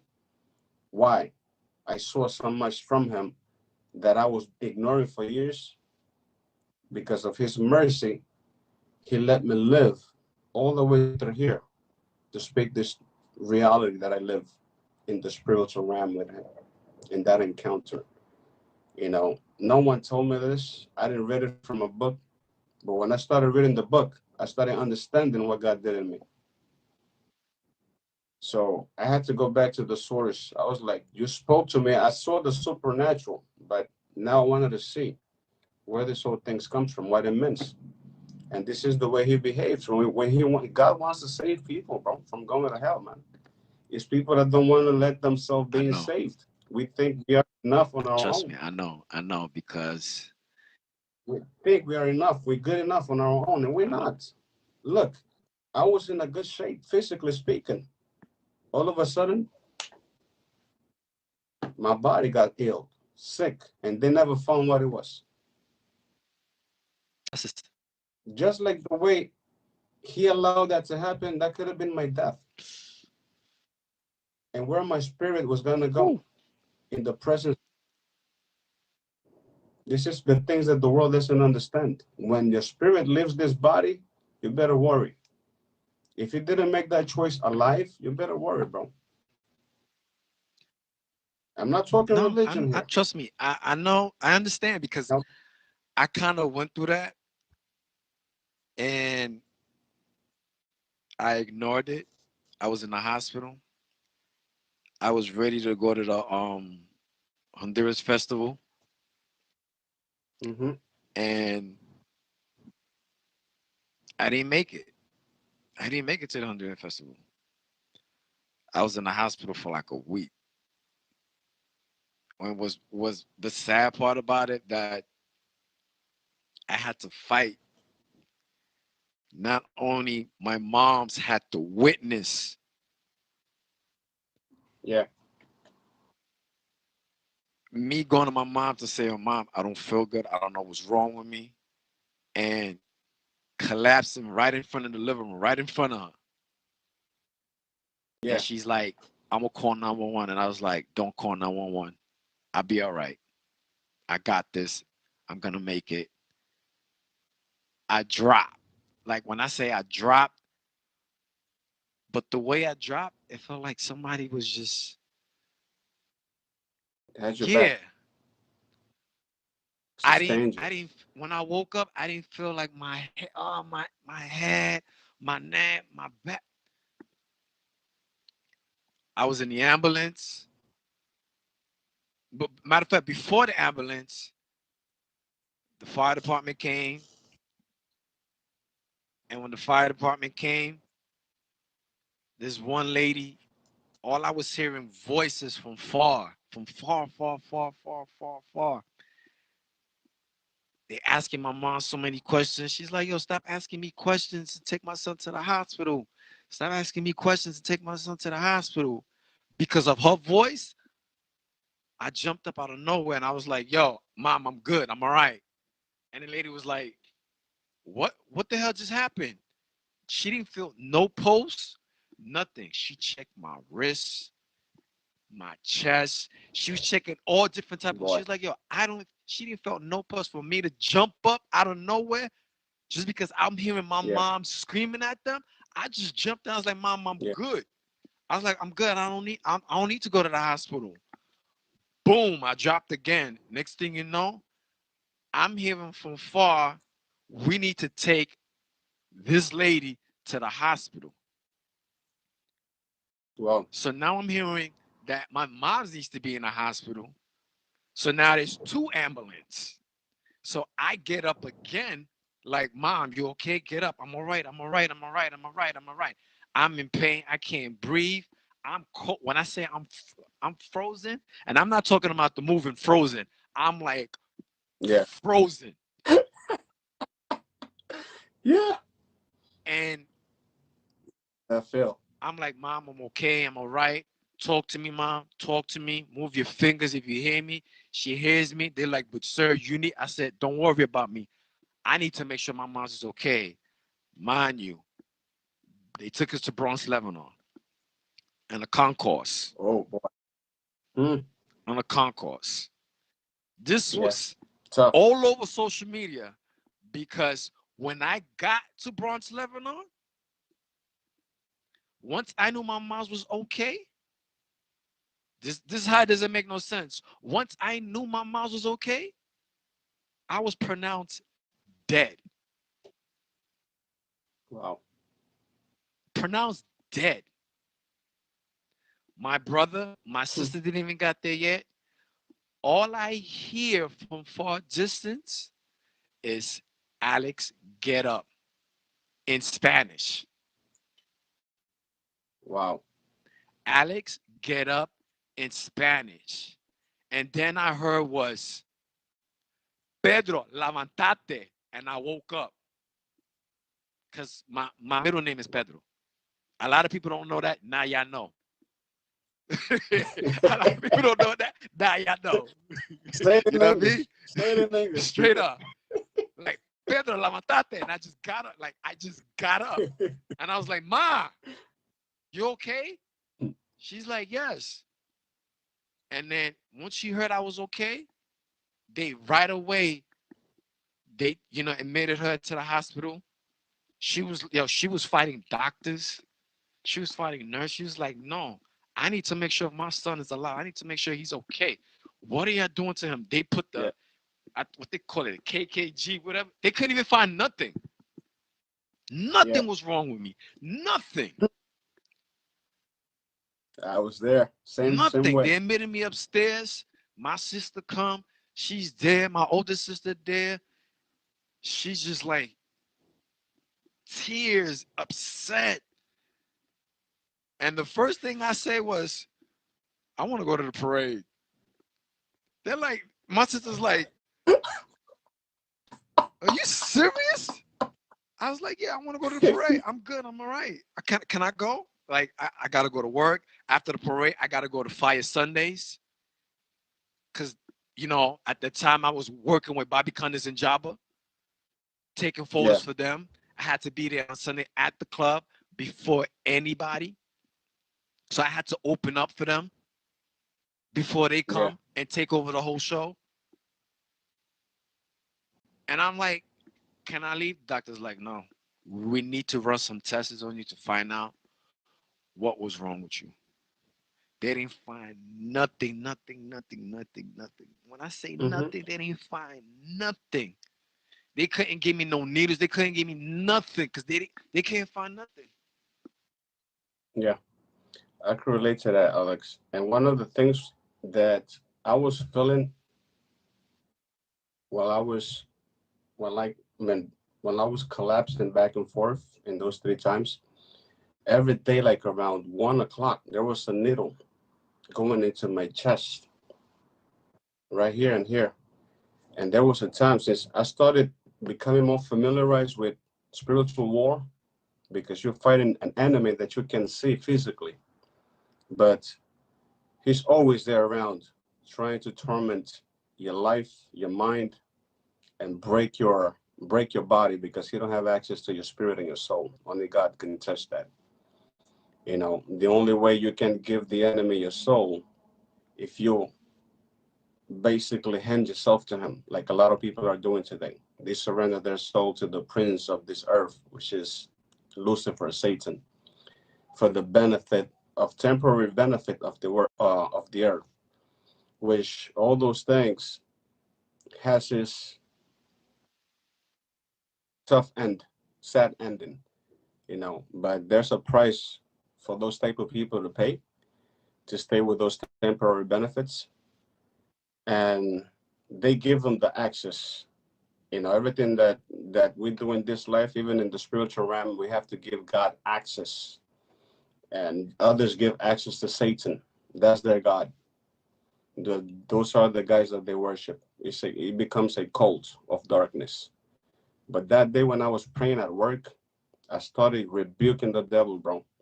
I was basically almost collapsing again. I just felt behind me something moving with that sound. This was the sound that I felt behind me. And I knew who it was. I just saw him moving quick. And I saw him with the corner of my eyes. And I just started rebuking him.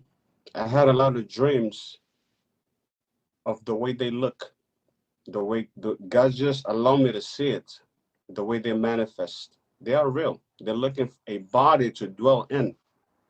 But in order for those evil spirits to dwell in humans' body, you have to be doing something that evolves around them. Basically, you're out of God's protection, one, you're out of God's will, and basically you're living in the world on your own without God. God is there, but you're not under his coverage, because what happened is that the ones that seeks for him and invite him, that's where he's going to dwell. But also, the other hand, pay mind to this: when you started mixing things, God cannot dwell where you are worshiping two gods. Other people are worshiping Satan for the benefits of this earth, so they sell their soul to him. And in the other side, they want God to be around, and God doesn't share his glory. That's in his word.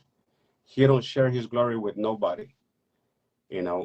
So I got to a conclusion that somebody was trying to kill me through the darkness.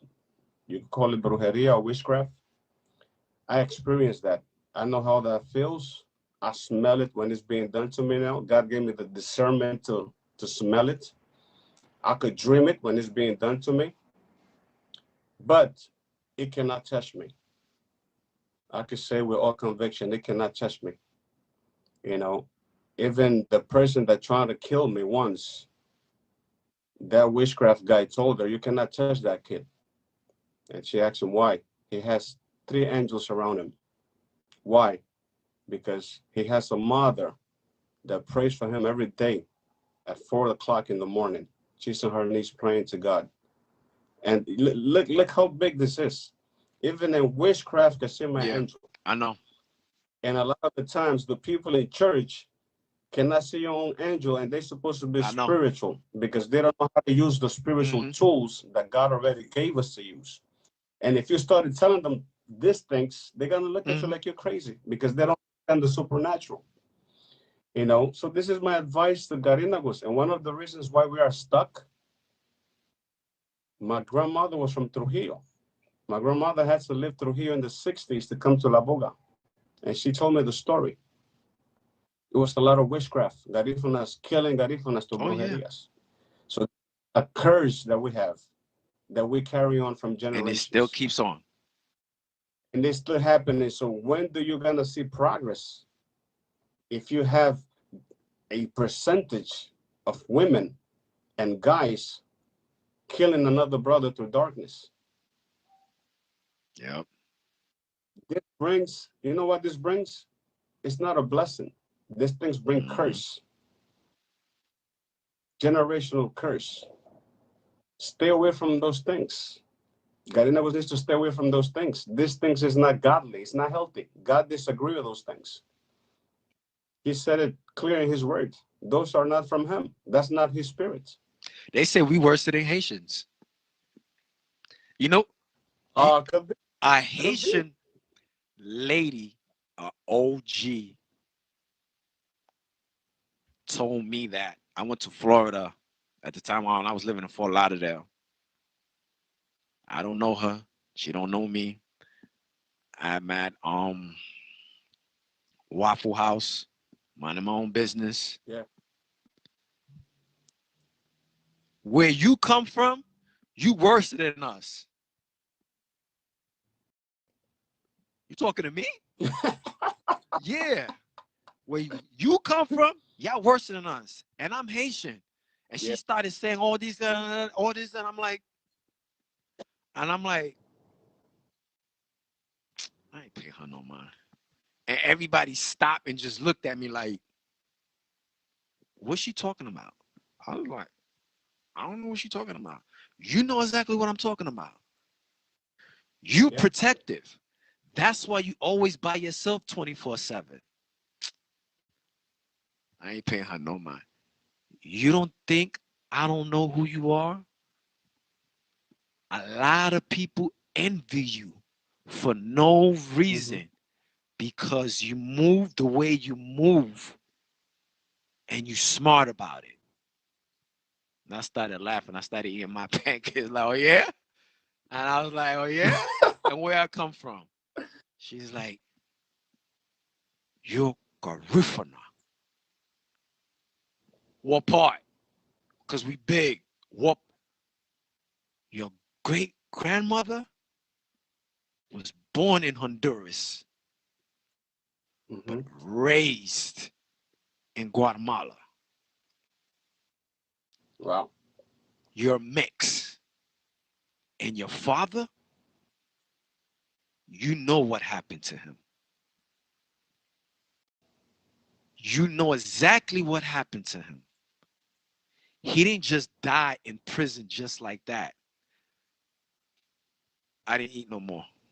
When she said, nobody does not know about my father dying in prison,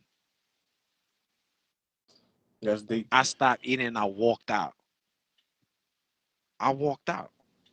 I completely walked out. And I was just like, Yeah. I started asking questions. I started asking questions of my brother, my sister. Like, yo, y'all need to tell me the story how I was like, how this idiot died. I said it just like that. How this idiot died. Because I was like, a person put them, somebody that does not know me, Yeah. and tell me something like that. And then I started doing my research and stuff. And I'm like, wow. I was like, okay, cool, cool. And then when I started doing my research, it was like, yeah, but you was the last person to see him. And I was like, that's the only thing I remember from my dad. Wow. But now and then he pops up in and out. Yeah. There's a lot of people that pops up, and I choose not to talk about it because I'm scared if I say something, they might, I feel like they're gonna do some harm to me or my family. So I just stay Mm-hmm. quiet and I just keep it moving and just mind my own business. Same thing with Marion Hill, Lady Saw. As you see, she's still a dancehall queen, but now she is the gospel queen. Yeah. She's a minister Yeah. now. God bless She her. also tried and spoke to me. She said, "This is a serious thing. This is not a joke thing. So if you wanna be a part of this, you have to commit. This is not a joke thing. This is serious."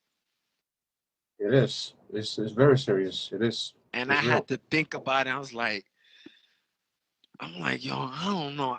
I love my music, and you know, you can't do this. It's like it's rules and regulations when it comes to this. Yeah. My friend, he's Antiguan, scary boy, aka he don't like to be called SpongeBob no more. Scary. He was the most biggest DJ worldwide. You Yeah. know, he was mainstream worldwide, and then out of nowhere, he dropped everything. He said, "Yo, I'm done with dancehall. I'm done with dancehall. I'm all about." And I'm like, "Wow, like really?" It's been plenty of times. He's like, "Yo, you need to come to church, man. You need to come to church." He's dropping songs, Jesus Christ songs. He's dropping albums, and it took him Wow. to and it took him even more far.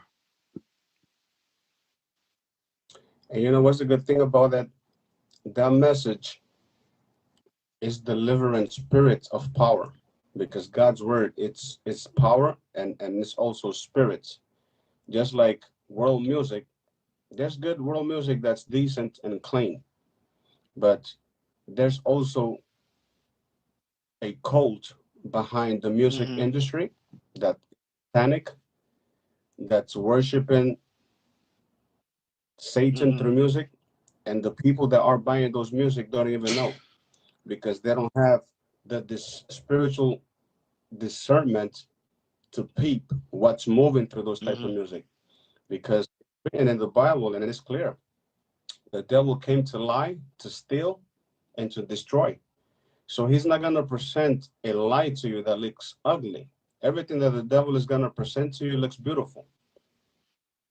Why? Because he wants you to deceive you with it, so you could fall in it. There's no ugly lies. All lies are beautiful. But at the end, the benefit from it is death. That's the difference, you know. And I could relate to what he told you, that you have to commit, because when I made that choice to commit, and I was in my prime time blowing up in the community, and I felt like I was going for higher. Why? Because I was ready for it, and I bust my ass to do it.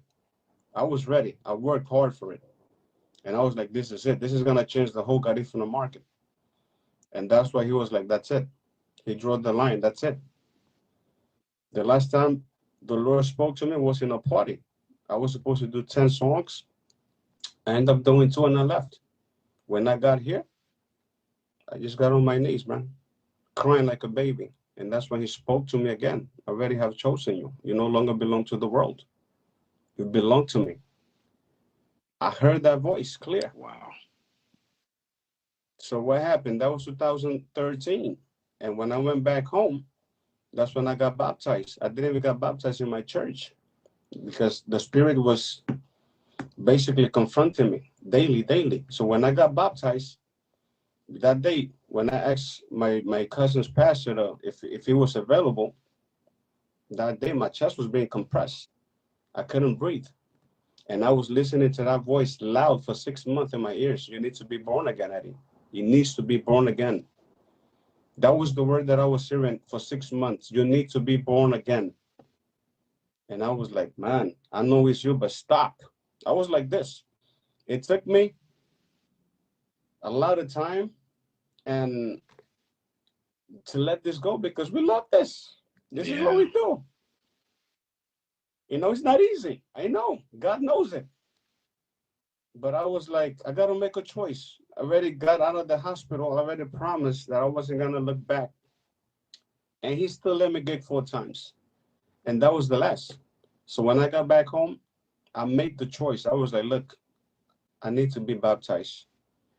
I was not baptized because someone told me. The Creator was telling me that I had to be born again, to cleanse me from all this stuff that I had inside of me, all this curse that was being thrown against me. So he washed me with his Holy Spirit. This thing is real. Okay. The blood of Jesus is real. I seen demons. And when I declared that name, They fled. I saw them with my two eyes. I'm not speaking movies. I just been quiet on Facebook about all these things that I know, but it's gonna come out soon. All these things is gonna come out soon. I'm just still learning and passing time with him, but I'm living it. I'm not just reading it. It's two different things. Everybody can read the Bible, but when you started knowing the ones that speak through it, it's two different things. A change has to happen in your life. You gotta change automatically once you put your will in his hands, because that's what I said. Do your will. I'm not gonna fight against you. That's when God started operating in my life. So what happened that day? I went to Barrios, 6 in the morning, and I told that pastor I need to get baptized. He was like, "Why?" Well, the Lord is speaking to me. He's been speaking to me for years, and I want to listen. That's what I told him. And he was like, "Okay, my job is to obey. I'm just gonna read the scripture to you what it means." I was like, "No problem." After he read it to me, I went to the room, and when I got thrown a pool, it was like an air. In that second, I felt somebody coming into my life, and I started shaking. And that was the same feeling and shake that I described to you that I had in 2007 when I had that first encounter with him. And the same tears that I dropped, sticky, those were the same tears that I cried that day. And that's when I saw heaven opening over me, bro. That's when I realized that it was him all this time calling me. And what I did, bro, I was in that possession of the Holy Spirit that I can't describe it. I was shaking. I ended up landing on the floor. I couldn't take it. That's how powerful it was. I started asking God for forgiveness, resisting this for long. And he'd been calling me. And there's a lot of people out there resisting. Resist this. This is for better. When you leave this body to go into his kingdom, ones that reject him, they won't have no part to be in his kingdom. There's a kingdom that will be established here, and it's written. When there won't be no suffering, no more crying, no more sickness, no more disease, no more evilness. But that's when Jesus come back to kill all the evil that exists on this earth. He's gonna come back and wipe this. He won't be that humble man that was on earth being smacked and pushed around. No, he's gonna come back as a king to kill the evil and wipe them out. And the ones that didn't accept him neither. They're gonna be in that pot. The ones that rejected him will be rejected in front of the Father. It's clean. So it's a personal choice. You and I will never be perfect while we're still in this flesh. Yeah. But make the choice. He's gonna make his perfection through us. He's gonna make the perfection. You said it. I didn't sound like this in the 90s, like the way you heard me. Why? Because I allowed myself to be processed. And this is the thing that a lot of people are resistant to be processed. Yeah. It's a lot of dirt in us. Most of our mind is full of pollution. That's why we still can't get along. Yeah, sure. Yeah. Why? Because there's a lot of evilness in us. We need to be washed. Only God could do that. Why you are resistant from being better, God is gonna make you excellent. The book that we're reading here won't make us that, because those books cannot touch our spirits. Only him has access to the spirit and to the soul. Receive it. It's very simple. As I told the Lord, I know who I am. I'm a sinner. Yes, I know. But I'm allowed you to do what you need to do in me. That's what I told the Lord. I don't understand fully, but I'm allowed you to do what you need to do, because I know you're a perfect God. You're going to make perfection through me. And here I am. I'm a better man than I was 5 years ago. Wow. He renewed my mind. He gave me a pure heart. A heart to forgive the ones that harmed me in the past. A heart to love the ones that disagree with me, that insult me, that exclude me. A heart to lift the ones that are fallen, that are crumbled without no hope. And that's what Jesus did.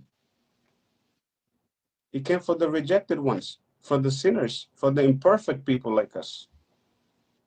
The religion makes it look different, but not him. And thank God I met him. Wow. Yeah, there's tons Wow. of them, but none of them hasn't met him like that. Little bit of them. Yeah. So we gotta get these things out of our community. All these brujerias, it brings curse, generational curse. The Bible said 4 generations. So that's a big holdback. And what's in those generations? There's no peace. There's no love amongst each other. You can still see it today in families. There's a lot of resentments. There's a lot of hate amongst them. Mm-hmm. There's a lot of jealousy amongst them. Because what? They live in a dirty life. Someone hand them in the past. And since they don't receive the Lord, that generational curse will follow them. When you receive Jesus, all that nonsense stop. Everything that our parents did in their ignorance and great great grace is stop here because he washed that. He put a block to that. You become a new creature in spirit, and it's gonna be manifest into your flesh by renewing your mind and your heart. I haven't seen a father that doesn't want a good thing for his kid. That's the same thing God wants for us. He said in his word that he loves us more than we love our kids and love ourselves. How much, I mean, can you just picture that? How much love is that? He didn't create this to destroy it. You know, men are destroying themselves. Why? Because there's a lack of God in them. He is love. Wherever his love dwell, there's peace and love. Yeah. Definitely. Definitely. Where it's not invited, who's there? The other one. Yeah. That's why you see all this shooting, all this hate over what? Clothing. Nonsense. Definitely. Definitely. Definitely. We got a long way to go. I have hope that it's possible, but this is the first step. We got to get our heart Mm-hmm. right, man. Get ourselves right with him. We don't know how long we're going to last here. A lot of people already died. And if there's still people out there thinking about this, check yourself, man. Check yourself. You don't know when your time is going to be. It could be this morning, or you may not able to see this whole year. But one thing is that you have for sure. When you receive that promise, you're going to go into a good place. Yeah. God is not a man to lie. Yeah. Definitely. Let me do this commercial real quick. Don't forget Memorial Weekend, May 29th, Planamo. Got Planamo Sound. Got it from the Dynasty. I mean, Forever Dynasty. Sorry about that. And the GX, Belizean Vibes. That's in New York City. Check that out. Check that out. And if you in Texas, don't forget Texas, May 28th, all the way to May 31st. That is 4 days and 6 parties. Don't forget, look out for the Pasa Pasa phone party. That is Saturday, May 29th, and the big Monday, the 31st, the All White Affair. I think that's the concert with Desta Docs and extra artists will be passing through, special guests passing through. That is dancer that's keeping this event, Houston, Texas. And also, don't forget, everybody, I need everybody to go download this app, Garifuna Star. That's DJ Nelson app. Big up to. He got his own Yep. app, radio app. You know what I mean? You can listen to Punta from back in the days until now. Download it on your phone, on your tablet, everywhere. Tell a friend, tell a friend. Go download that app, Garifuna Star. That's DJ Nelson app. And also, it's in all media platforms. Little June, 24 hour, Go download that. Support, support, support. Little June, Little June. And don't forget, next Wednesday, I will be having live also Future, aka Henry. See, I be shouting out governments. I be shouting out people's If I know you, I see it like this. If I know you for over 20 years or plus, I got the rights to shout your government. I can't call you by your street code. I'm not a new dude from the block. Nah, I'm not the little kid. Nah. If I know you 20 years and plus, I got the rights to show you. I got the rights to call you by your government name. Henry will be live, aka Scalachi from Future Sounds. We're going to be talking about some things. But also right now, I got Eddie from G&G. Got two more questions I need to ask you. Yeah, my brother. How you feel about the whole COVID thing, that the whole pandemic that's going down, and are you gonna take the virus, or have you already taken it? Because I've seen people that's been going back home. Some of them I Yeah. heard, oh, I took the test, but I didn't take the virus. And they still let them through, through international. I heard you had to quarantine for a week. I'm hearing certain places it's not like that. It's not true. Like you show them your test and then you're good to go. So how you feel about that? And then are you planning to take the Well, test? um, the test basically is to see if you're negative or positive, or you're talking about the Oh yeah, vaccine. the vaccine also. Well, I was tested negative. I had the Mm, antibody because I caught it before even it took its course last year in mm, March. I had that stuff for 3 weeks, but since I didn't know what was going on, not even the whole country knew. So panic. A lot of people died because of panic. Because when you panic, basically what that creates, it weakens your immune system. So a lot of people died mentally first before they even got hit physically, you know. And I went to assist a friend while people were dying, and she caught it mm, also. I went to do a shopping of a lot of herbs. We boiled it. We did what we saw with three Cubans on television. I mean, on internet. We crushed like three aspirins with five mm, limes. We boiled, and she tried it, drinking it as a tea. So they were only telling us that it hits once it hits the lungs, you're dead. It's very difficult to save you.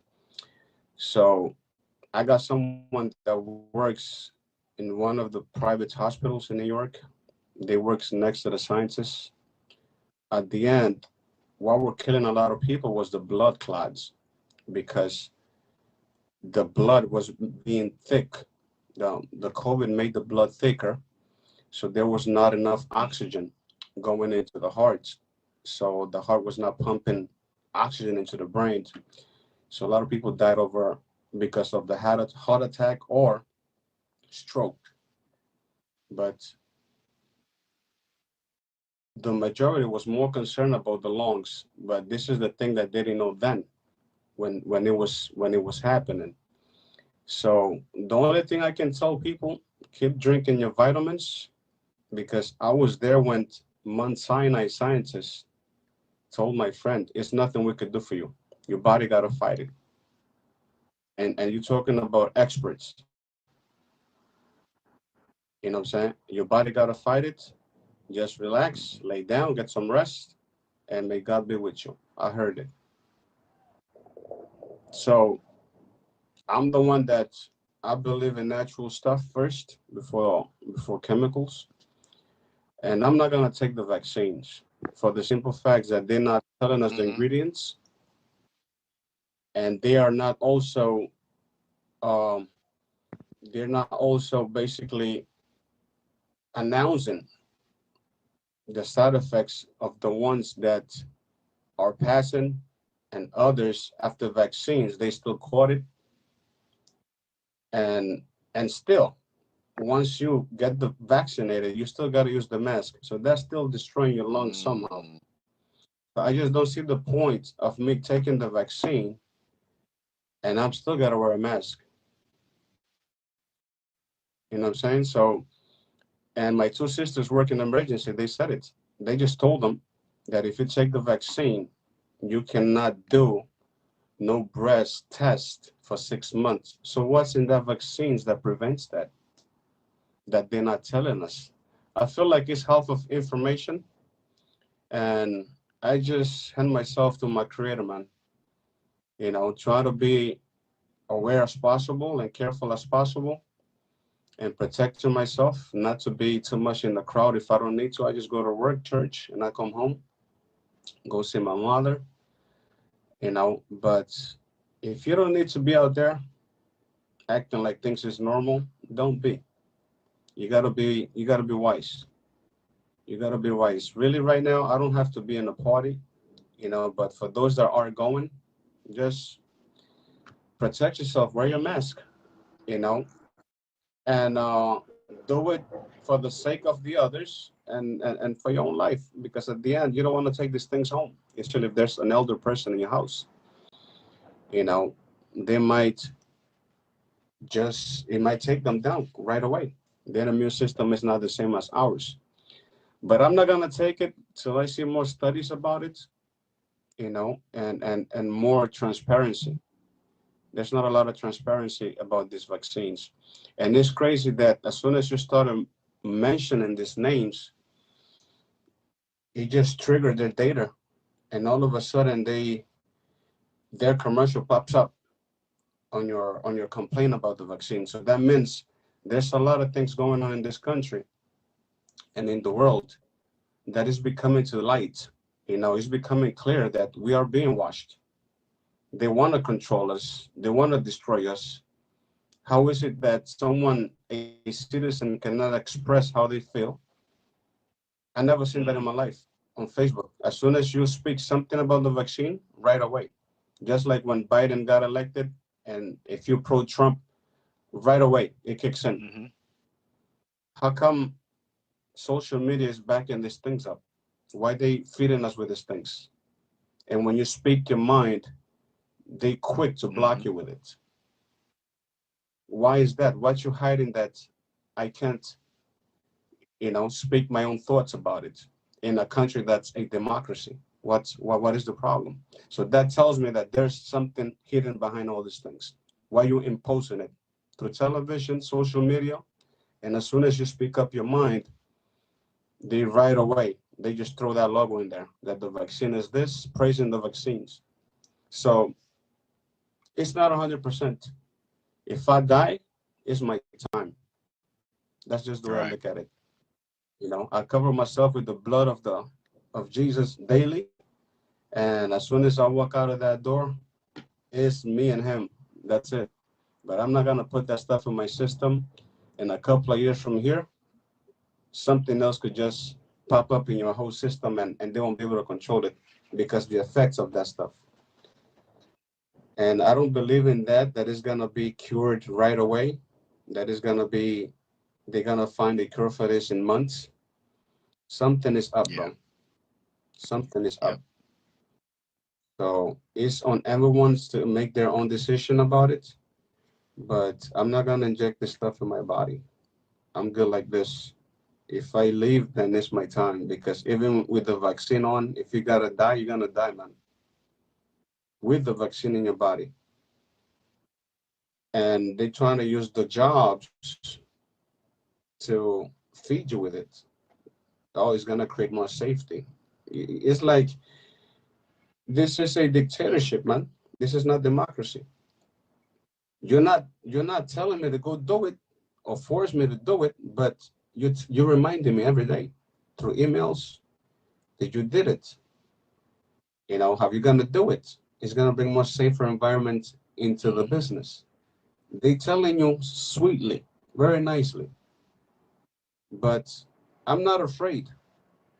Everyone that feels that they're under pressure, this is how they want to get you to feel under pressure, that this is your only escape to life through the vaccine, which is a poison because people already die with it. They just not gonna play it on the Yep, media. that's true. They won't do it. That's true. Now they switching it up. I Now they like, switching up. If somebody dies, yeah, oh, it wasn't the vaccine. It was something else. They'll make something up now. right. But when people were dying last year, even though it wasn't COVID, they was using COVID to boost up Yep. the numbers. So why now that the vaccine exists and people are dying from it, why not say the Hmm. truth? So it's convenient when it's play on their behalf, when it's good for them. But when you bring contradiction to their theology and ideology, you become the problem. So I just don't feel that it's safe. Garina goes, just think about it, pray for it. That's the only thing I can say. Pray for it. Like I said, tonight could be my last night without COVID. And hey, I'm in God's hands. I'm in God's hands. They say give it is the cure. I'm in, drink your gift. If you got to boost up your immune system, do it. Because I still like it. I still drink my gift. I just don't Yeah, I'm abuse it. hearing give it is the. I'm hearing give it is the cure right there. Herbs, herbs. It's natural herbs, you know. So that's my take on that, man. Put yourself in God's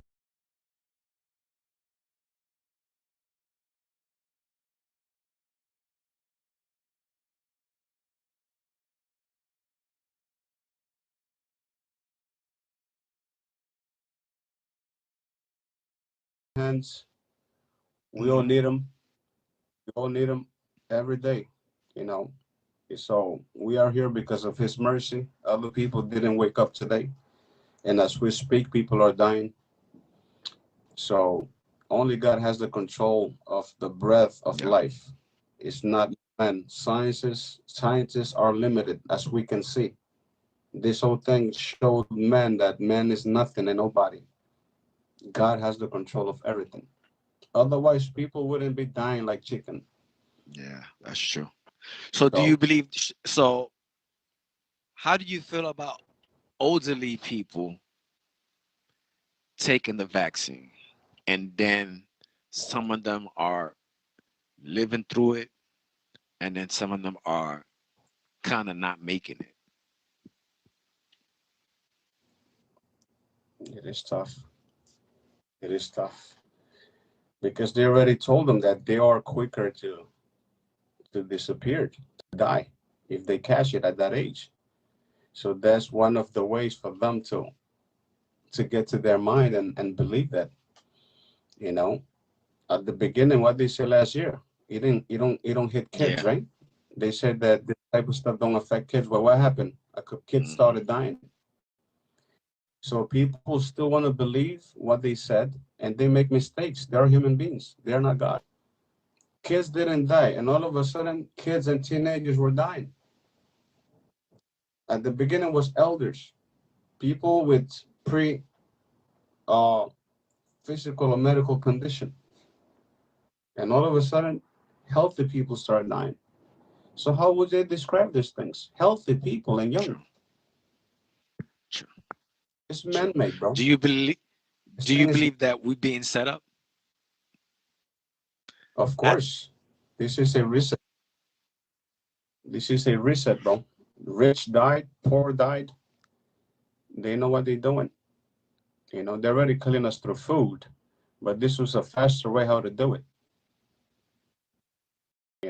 And remember, 2015, this stuff was announced by the previous president, by Obama. He said that a virus was coming. How would they know these things? And it's on YouTube. It's clear to be careful. And when you see then, Dr. Fauci was already with him. so, all right. It's good that you said that. So he already knew. He sent out the message.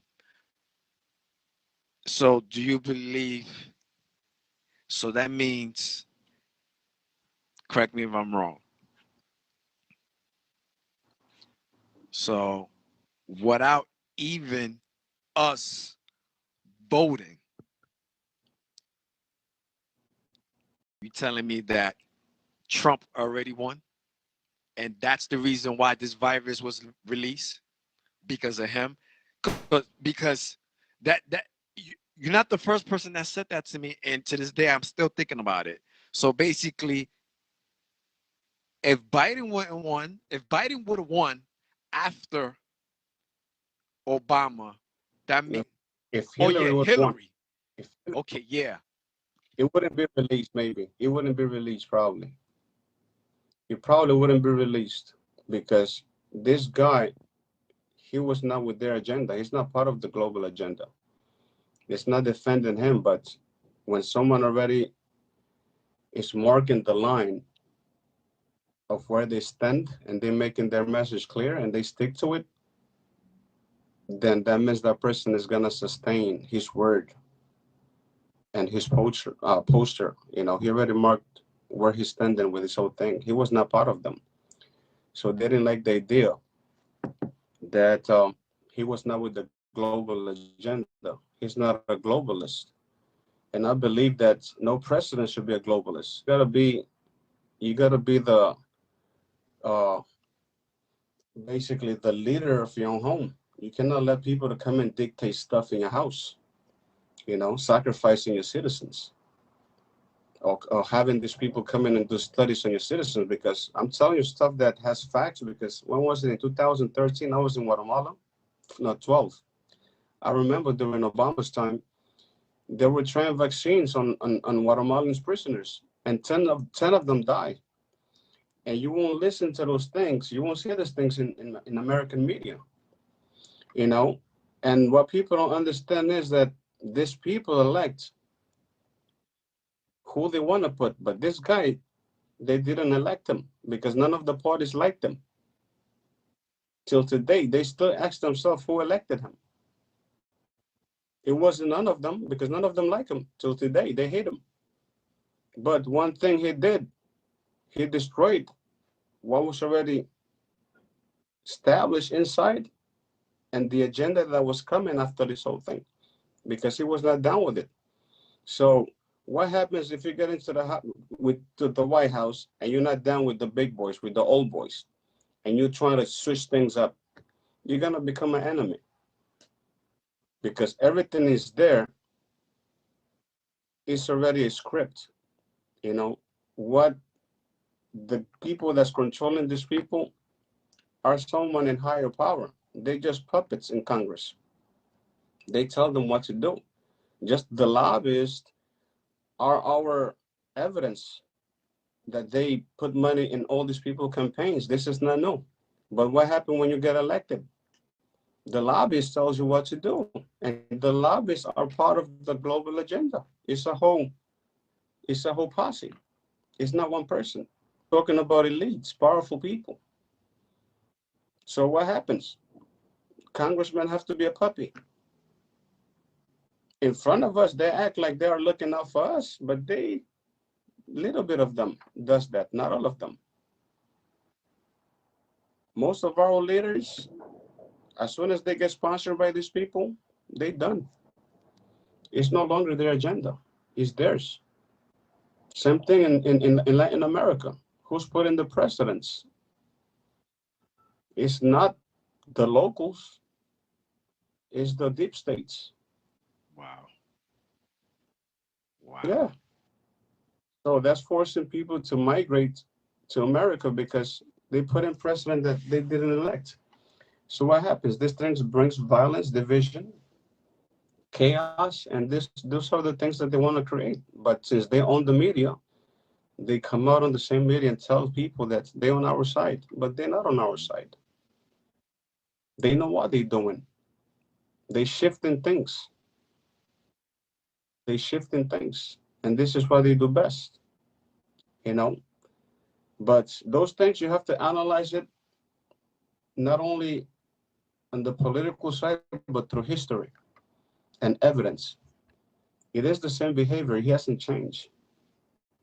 And there's another one that goes above everything. It doesn't matter if you're rich or poor. They just want to destroy. They don't care who it is. If you're not in their circle, they don't care who it is. Yeah. They're not gonna release something without having the cure Hmm. for it. They know what they're doing, Definitely. you know. So we just gotta be careful, man. We're living in the evil world. If people want to get blind by politics, that's their problem. But the Bible already spoke about it. Those people are satanic. They don't care about human. All they want to do is follow that same agenda that was from the First Testament till now. They want to destroy humanity. And it's already written. Satan came to lie, to destroy, and to deceive. And politicians are being used by him. World leaders are being used by him. Even church leaders are being used by him. I knock the whole thing in the hole. I don't take pieces. He's working. This is a spiritual war, man. He's working. Wow. So when you try to come and shift this whole design, you're gonna be in trouble. Just like when Jesus came and tried to change it with the truth, they end up killing him. Same thing. Dr. Savior was curing people for free. He affected them. They killed them. Every time you try to change their design, is your life on the line. Wow. Our ancestors cured free for free. Medicine was free, was given by God for humanity for free. But they came out what they did with the natural stuff. They put chemicals in it. Now you're being cured with one thing, but the side effects is another. It's destroying something else in your body. So at the end, you get cured from one thing and you get sick from another one. Not with our medicines. It was knocking the thing out completely and purifying your body. So it's a long way to go, bro. Definitely. It's gonna get worse because the end is near. And we're gonna start seeing more things. A lot of things are coming, Alex. I just I just cannot say what Hmm. I hear. Like you said earlier, is very sensitive stuff. If I say it, people look at you like you're crazy. But let it just take its course. The only thing I could do as a human being is pray for everybody. Pray for my family, my brothers, the nations, humanity, so they can come to God because no one else is gonna get saved from these things. Definitely. Only Him can cover us from all evil and wickedness. Yeah. You know, the money won't save the rich because I work with a lot of rich people. Some of them died. That's just to tell you that this is not about race. This is not about color or social status. This is about wiping anyone that's not in their circle. Yeah, Wow. yeah. This is not about colors. People are Hmm. confused. They use that color stuff so we can pause and get distracted by it. But this things is moving with power and money. It ain't got nothing to do with colors. I did a lot of white and international events with the company that I work with. I coordinated them with security, high-end events. You see all colors from the whole world. But who are those people? People with accent, people without accent. They're not only white from all over the world, but with money. This is what is moving the whole world, and this is what is killing the whole world, the power for money. So it gets to a point that they have so much, so they feel like they are gods, that they can eliminate a certain group because they feel like they're not entitled to live. Really, they're trying to pay God position, man. But theirs is gonna come for them. I was shocked. I've been shocked when I witnessed those things right here in Park Avenue. I worked in that Skull and Bones building, highest Masonic in the U.S. And what I saw there, I saw codes, clothing. You see them on the street, you wouldn't know them. But I don't want to get too Yeah. deep into that. We One could, more thing before we, well, two more things before we gonna lock this whole show off and everything. You talked about also about people, your own kind, and people. Even when you was, when we was doing parties, they was hating on us. Us means a lot of people. yeah. How you feel about now that some of the people that was saying so many negative things about G&G, the group, some of them, I don't know, I'm assuming, but this is my words. How Hmm. you feel about some of them now that are reaching out to you, being trying to be your friend, or probably you might be probably or you probably working with them and you don't and you didn't You know, even know that hmm, these were some of the haters that was talking shit or yin yang, whatever you want to call it, behind your back, or some of them that said it in your face, or they just now admit it to you. How you feel about that they now want to work with you or do business with you, anything, any type of project that you're trying to do? yeah, man, that's a powerful question, bro. Uh, right now, there's no retaliation in my heart. I think when I got washed, all the hate and resentments left with it. And I always pray that for myself, for my own soul, not to hold grudges or hate no one. You know what I'm saying? Because now I have peace that comes from above. It's not just a relaxation mode. I have peace now. So I forgave all those people, bro. I bless them now. And I'm even shocked myself when I see them. I can hug them and tell them, "What's up, bro?" You know, in a brotherhood hug, real ones, no fake stuff. God bless you, man. It's because once your heart get touched by the Creator, man, nothing is gonna be the same in your life. And I could see those guys in their eyes today, and tell them that and bless them. I look at them with love, bro. It's not the way I used to look at them, because I was like, I didn't do nothing to you. Why would you feel like this against me? I never took nothing away from you. I never disrespected you or owed you nothing. There was no reason for this. But I guess when you get to see or to know what I had the privilege to know today, which is a gift, it's not because I'm better than the rest. It's because I received my calling. Everybody got their calling. Everybody's special in God's eyes, but not everybody received their calling. When you receive it, He's gonna transform you to be a better man and to be a witness of His holiness and His love. There's no hate in God's heart. You know what I'm saying? So I was like, if Jesus is like that, then I want to be like this. I want to be able to imitate Him. I want to be able to look at the ones that had me as enemies as my brothers. You know who you are now through Him. It's not being weak. It's being strong. It's being strong that you are able to forgive and move on and without hating them. You know, so I have character now. I'm more wiser than before. I have more love inside of my heart more than ever. Hate cannot dwell in me. I don't have that problem. And this is my prayer every day that He makes my heart pure every day when I wake up. So I don't have to be living a negative life. I want to be blessing lives. I don't want to be cursing no one.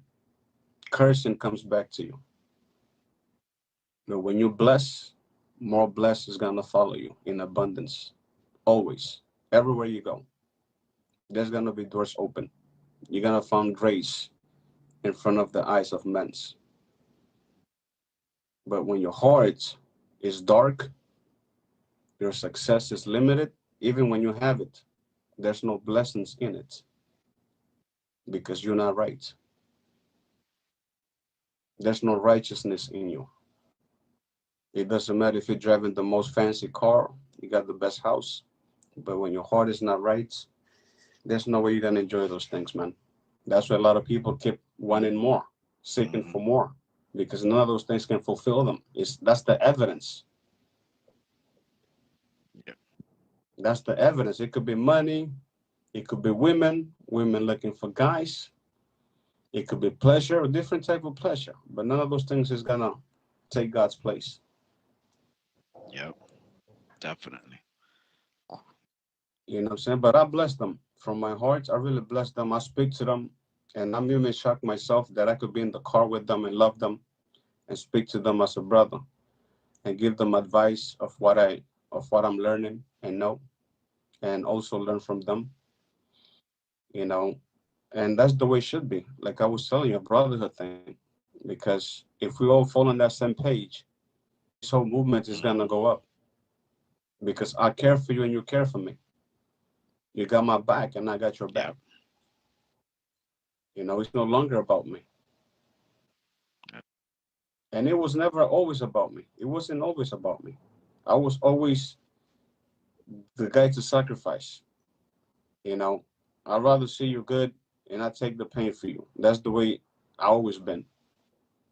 You know, I'm not trying to. I was never the guy to step on nobody. I just live everybody alone, live in peace, bless them. But now I know this truth. I'm living it to the fullest, man. This is the best gift a man could really run into. That's the way I believe in it and the way I look at it, and that's the path to go. You know, we got more talents today. The platform is more easier than ever. The bands and artists should be shining more than ever because it's easier. This is easy. You don't have to walk the streets now with flyers. Remember we did My that? God. Tell me about it. You don't have to carry no more No more. equipment. We did those things. No more equipment. No more. Okay? That was laptop. So everything is easy. Now you just got to put the talent, consistency, stay positive, work and help others, love one another, and let's rock. Let's make the people happy. You know, I like to see people smiling, Yeah. man. And as G&G member, that was our goal to make people sweat. You're gonna live that party happy. You know, you're gonna talk about it the whole month. That was our Yeah. goal. We enjoy that. It wasn't to be better than no one else. It was to make the people That's true. rock. And that's why everybody's still talking about the 90s and early 2000s because the heart of those bands were there to rock it, you know. But our difference were this that we haven't been able to get together, and not only musicians, the community as a whole. Garina was in Honduras, still taking out each other in Guatemala, Belize. You know, we only get together when the white men trying to wipe us out. But after that, our reality is this: we still don't get Mm-hmm. along. Same thing with African Americans. After a cop kills their brother, our reality is this: every day we still hit on each Yep. other. We're still killing each other more than the cop Yep. kills us. So how you fix that? We only get together when it's the opposite color. That's the way the enemy wants us to function in division. Yep. That's the only time we feel strength when it's someone else doing it to us. But when we're doing it to each other, what? Who's gonna raise their voice about That's that? true. We just stay quiet. Oh, it's normal. Nigga just That's killing true. niggas.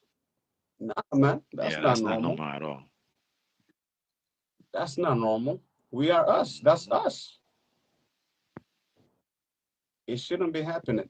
Yep. But It's a lot of distraction, bro. It's a lot of distraction, and most of the distraction, the flesh, and our humanity loves those things, and most of those things also puts a wall between God and us because we end up doing things that He doesn't like us to do, that He's not pleased with. You know, it's a lot of distraction in the world. You got to be wise to pick what's healthy for you.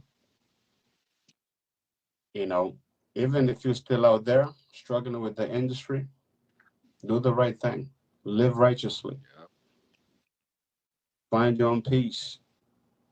I was out there still out, but I was still praying, even though I was out there. That doesn't mean you have to stop believing and seek for Him. Seek for Him. I always tell the brothers like that. I'm not here to judge you, you know, but always have that in mind that He exists, that He's real, that one day you're going to be in front of Him.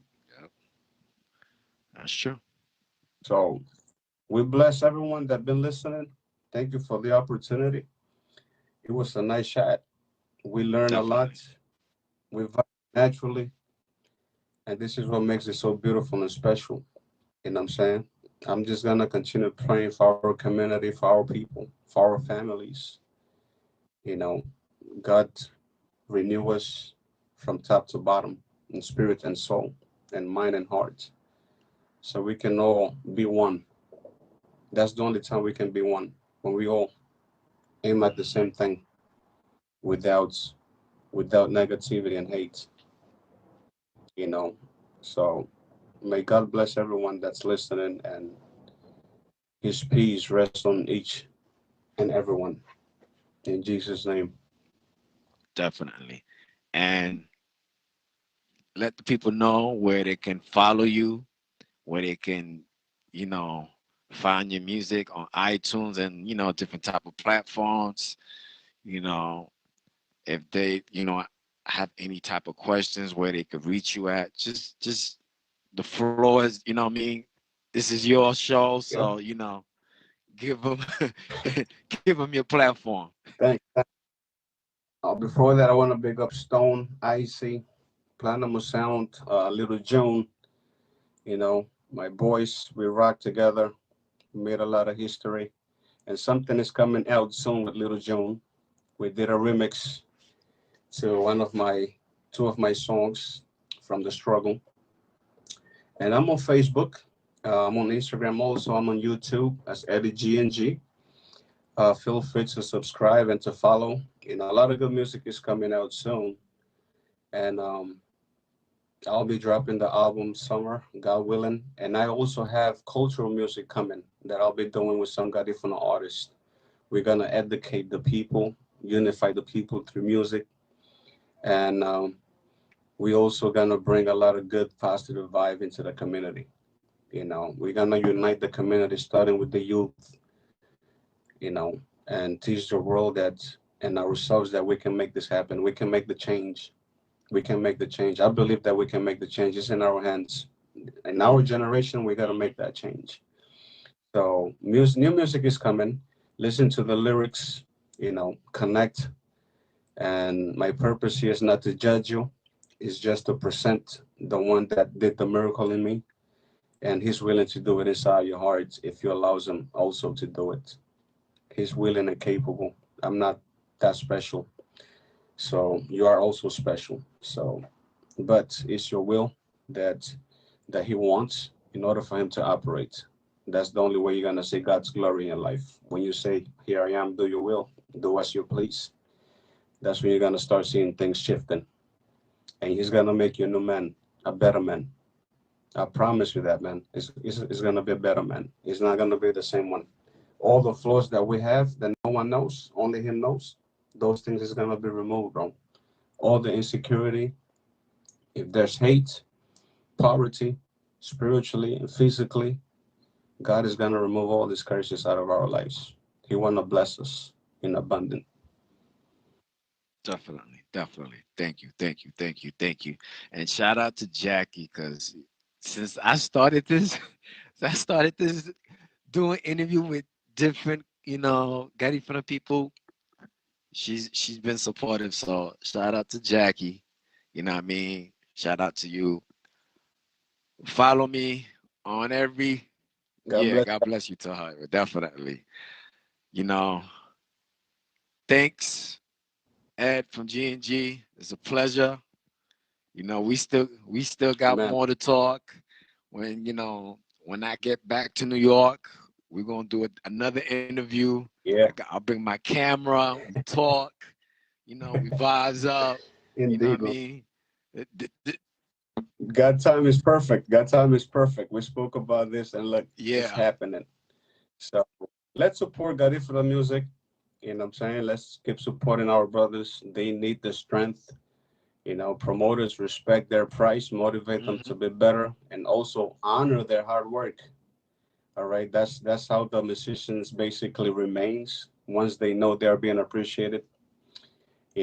Once the people are the motivation of us of what we do. You know, if they don't dance to it or listen to it or share the music, who else is yeah, gonna do it? That belongs to our own people to do. Just like the Africans are sustaining their market, Gardena was supposed to be sustaining their yep, Garifuna market. We're supposed to be the one having the privilege for the benefits of this market, not someone else. So we got to do this, man. We got a lot of work to do. Let's continue injecting this beautiful vibe and changing the environment, bringing our people as one, and all these things leads to no more fights in the clubs. Garina was owning more business and supporting the Garifuna business. We have a lot of clothing lines out there now, which is beautiful. I admire those things. You guys are doing thank you, great thank you. things, you know. And a lot of girls, Chris' wife, the Gari Mamis girls are doing a lot of good things, and I love to see Garinago's prospering. That's just what's in my heart. I'm happy to see that we are advancing, you know, and I believe it's gonna go higher. Like Hagucha record, Big Kev. He's very serious with the label. I'm big up to Big Kev. Continue striving. You know, the talent hmm is good, but like I said earlier, the discipline is always better. It comes together, bro. It comes together, and you got the gift. You got the gift, and utilize it. You know what I'm saying? And Ecstasy, they doing good. I'm proud of them, and I see Legacy Gifted pumping more now with the last album they dropped. It's like the reaction is coming more hmm often now, than when the Yeah, album dropped. So the reaction is picking up more now because look, like I said, social media is everything now. Utilize it. Be creative with your gift and pump it, use it. yep. So it's easier now, man. It's more easier. And another thing I've been witnessing, you have a lot of Spanish women dancing to Garifuna music and making it go viral than Garifuna women themselves. So those are things that you have to put in balance here. Yeah, Why is those things yeah. happening? We should be making our own music and culture viral. Why you always gotta be someone from Sure. the outside? And I'm not knocking it. I applaud it because this was always my dream and goal to see different nations dancing to hmm our music. But our own is to support it first. Supposed to. Sure, sure. It's good. It's beautiful. I don't knock them. I'm not a racist. I love them because I was privileged to watch the advance that got the progress that Garifuna music has made in the hmm Latinos community. I was a witness when I went to Guatemala, the impact in the city, the radios, and we deserve those benefits. That's just my Yeah, point. We deserve it. We work hard for it, and we pay the price for it. But we need to learn how to market it more and utilize it as business more than pleasure. definitely, definitely, definitely. So you hear him himself, Eddie from G&G. Like I said, thank you. We're gonna talk. I'm gonna replay this. This is gonna be a replay this Sunday, 12 o'clock in the afternoon, New York time. This will be played right back again in all the platforms. Trust me, because people be hitting me up. They're like, "Yo, you need to replay that," and numbers don't lie. Trust me, numbers Yep. do not lie. I got people from Japan that be hitting me up. Shout out to Europe. My bad. Europe Yo, people. bless them. Shout out to my peoples from Europe. I know it's late. Yeah, either I think going to work right now, a certain time in the morning over there. But shout out to my people in Europe because Europe shows me so much love. Japan showed me much love. Yep. People Bless, from bless. from my people's from UK, they show me love. They always show me love. They always supporting me. Like it's a long story with Beautiful. them. With that other side of that world. Oh my God. Yeah. Like Yeah, man. It's good to be appreciated. That's good motivation, yes, bro. yes, You know. Yeah, at the end you said it was worth it. You know. It was worth yes. it. Doing what Thank you're you. doing, bro. I mean, good luck. And we bless this program and let it reach, man. Let it go Yes, viral, thank bro. you. You know, Thank you. let it go and get what it needs to go. And it's gonna be cultural and also educational, informative. And this is it. You got the whole package in one. You know what I'm saying? So continue doing what you're doing. This is Thank you. beautiful, man. And the vibe natural. We've been here for a long time. You just feel Yep. perfect. You don't want to leave. This is beautiful. And thanks to the listeners too, man. Loyal, very Yes, loyal. yes. It's like 1 o'clock, 1:32 in the morning Yeah, over there. Over here it's 12. we could go all night. Yeah. Yeah, this is beautiful, man. Yeah. Gorgeous. Yes. Here, bro. Appreciate it, man. And stay blessed. And I'll be seeing you Yes, soon, definitely. man. Yes, Palante, bro. definitely. Yeah. Power. All right, man. Amen. Thanks, man. Bless up. All right.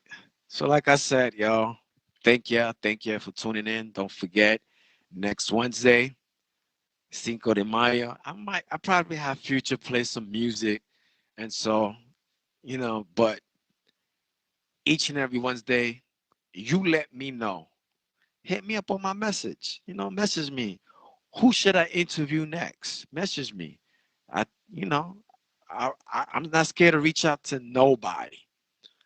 Hit me up on a messenger. Follow me on Instagram, Alex the Original. I got 2 pages, Alex the Original and DJ Alex. Also follow Garifuna Radio FM on Instagram, on social media, on YouTube. Subscribe on YouTube. Please subscribe the YouTube channel. Please subscribe my YouTube channel, DJ Alex the Original. Just search me up. Hit me up in a message. Like I said, you let me know who should I interview next. But don't forget, next Wednesday, Cinco de Mayo, I got Future, Scalacci, interview. Don't forget, Memorial Weekend. If you're in Texas, buy your plane ticket, book your hotels, get your rental, get your outfit ready. It's going to be a movie. Also, Memorial Weekend, Planamo got a big Garifuna main event. It's that main crazy event in New York City. It's going to be a movie. Don't forget also, download DJ Nelson's app, the radio app, the podcast app, Garifuna Star, Garifuna Star, Android, Galaxy, iPhones, tablet, Alexia, Google. Just download it. Support people. Support. I got some new things coming up soon. And don't forget, log on to the website, my closing line, G4L, aka Garifuna for life. Check out the merchandise, order some stuff. You know what I mean? Support people. Thank you for spending 4 or 5 hours or more. See you again, same time, same place, same station, same platform. I'm on Twitch TV. I'm on Twitter. You can follow me on Twitter also too. Playback tomorrow, first thing in the morning. Tell a friend, share it. Thank you for all the supporters. My peoples from way back to now. Look out for me. I'll be soon playing music back again on Garifuna Radio FM. Just doing some, a lot of bunch of upgrading on the equipment, on the technology. And so, but please just bear with me. Thank you and have a good night.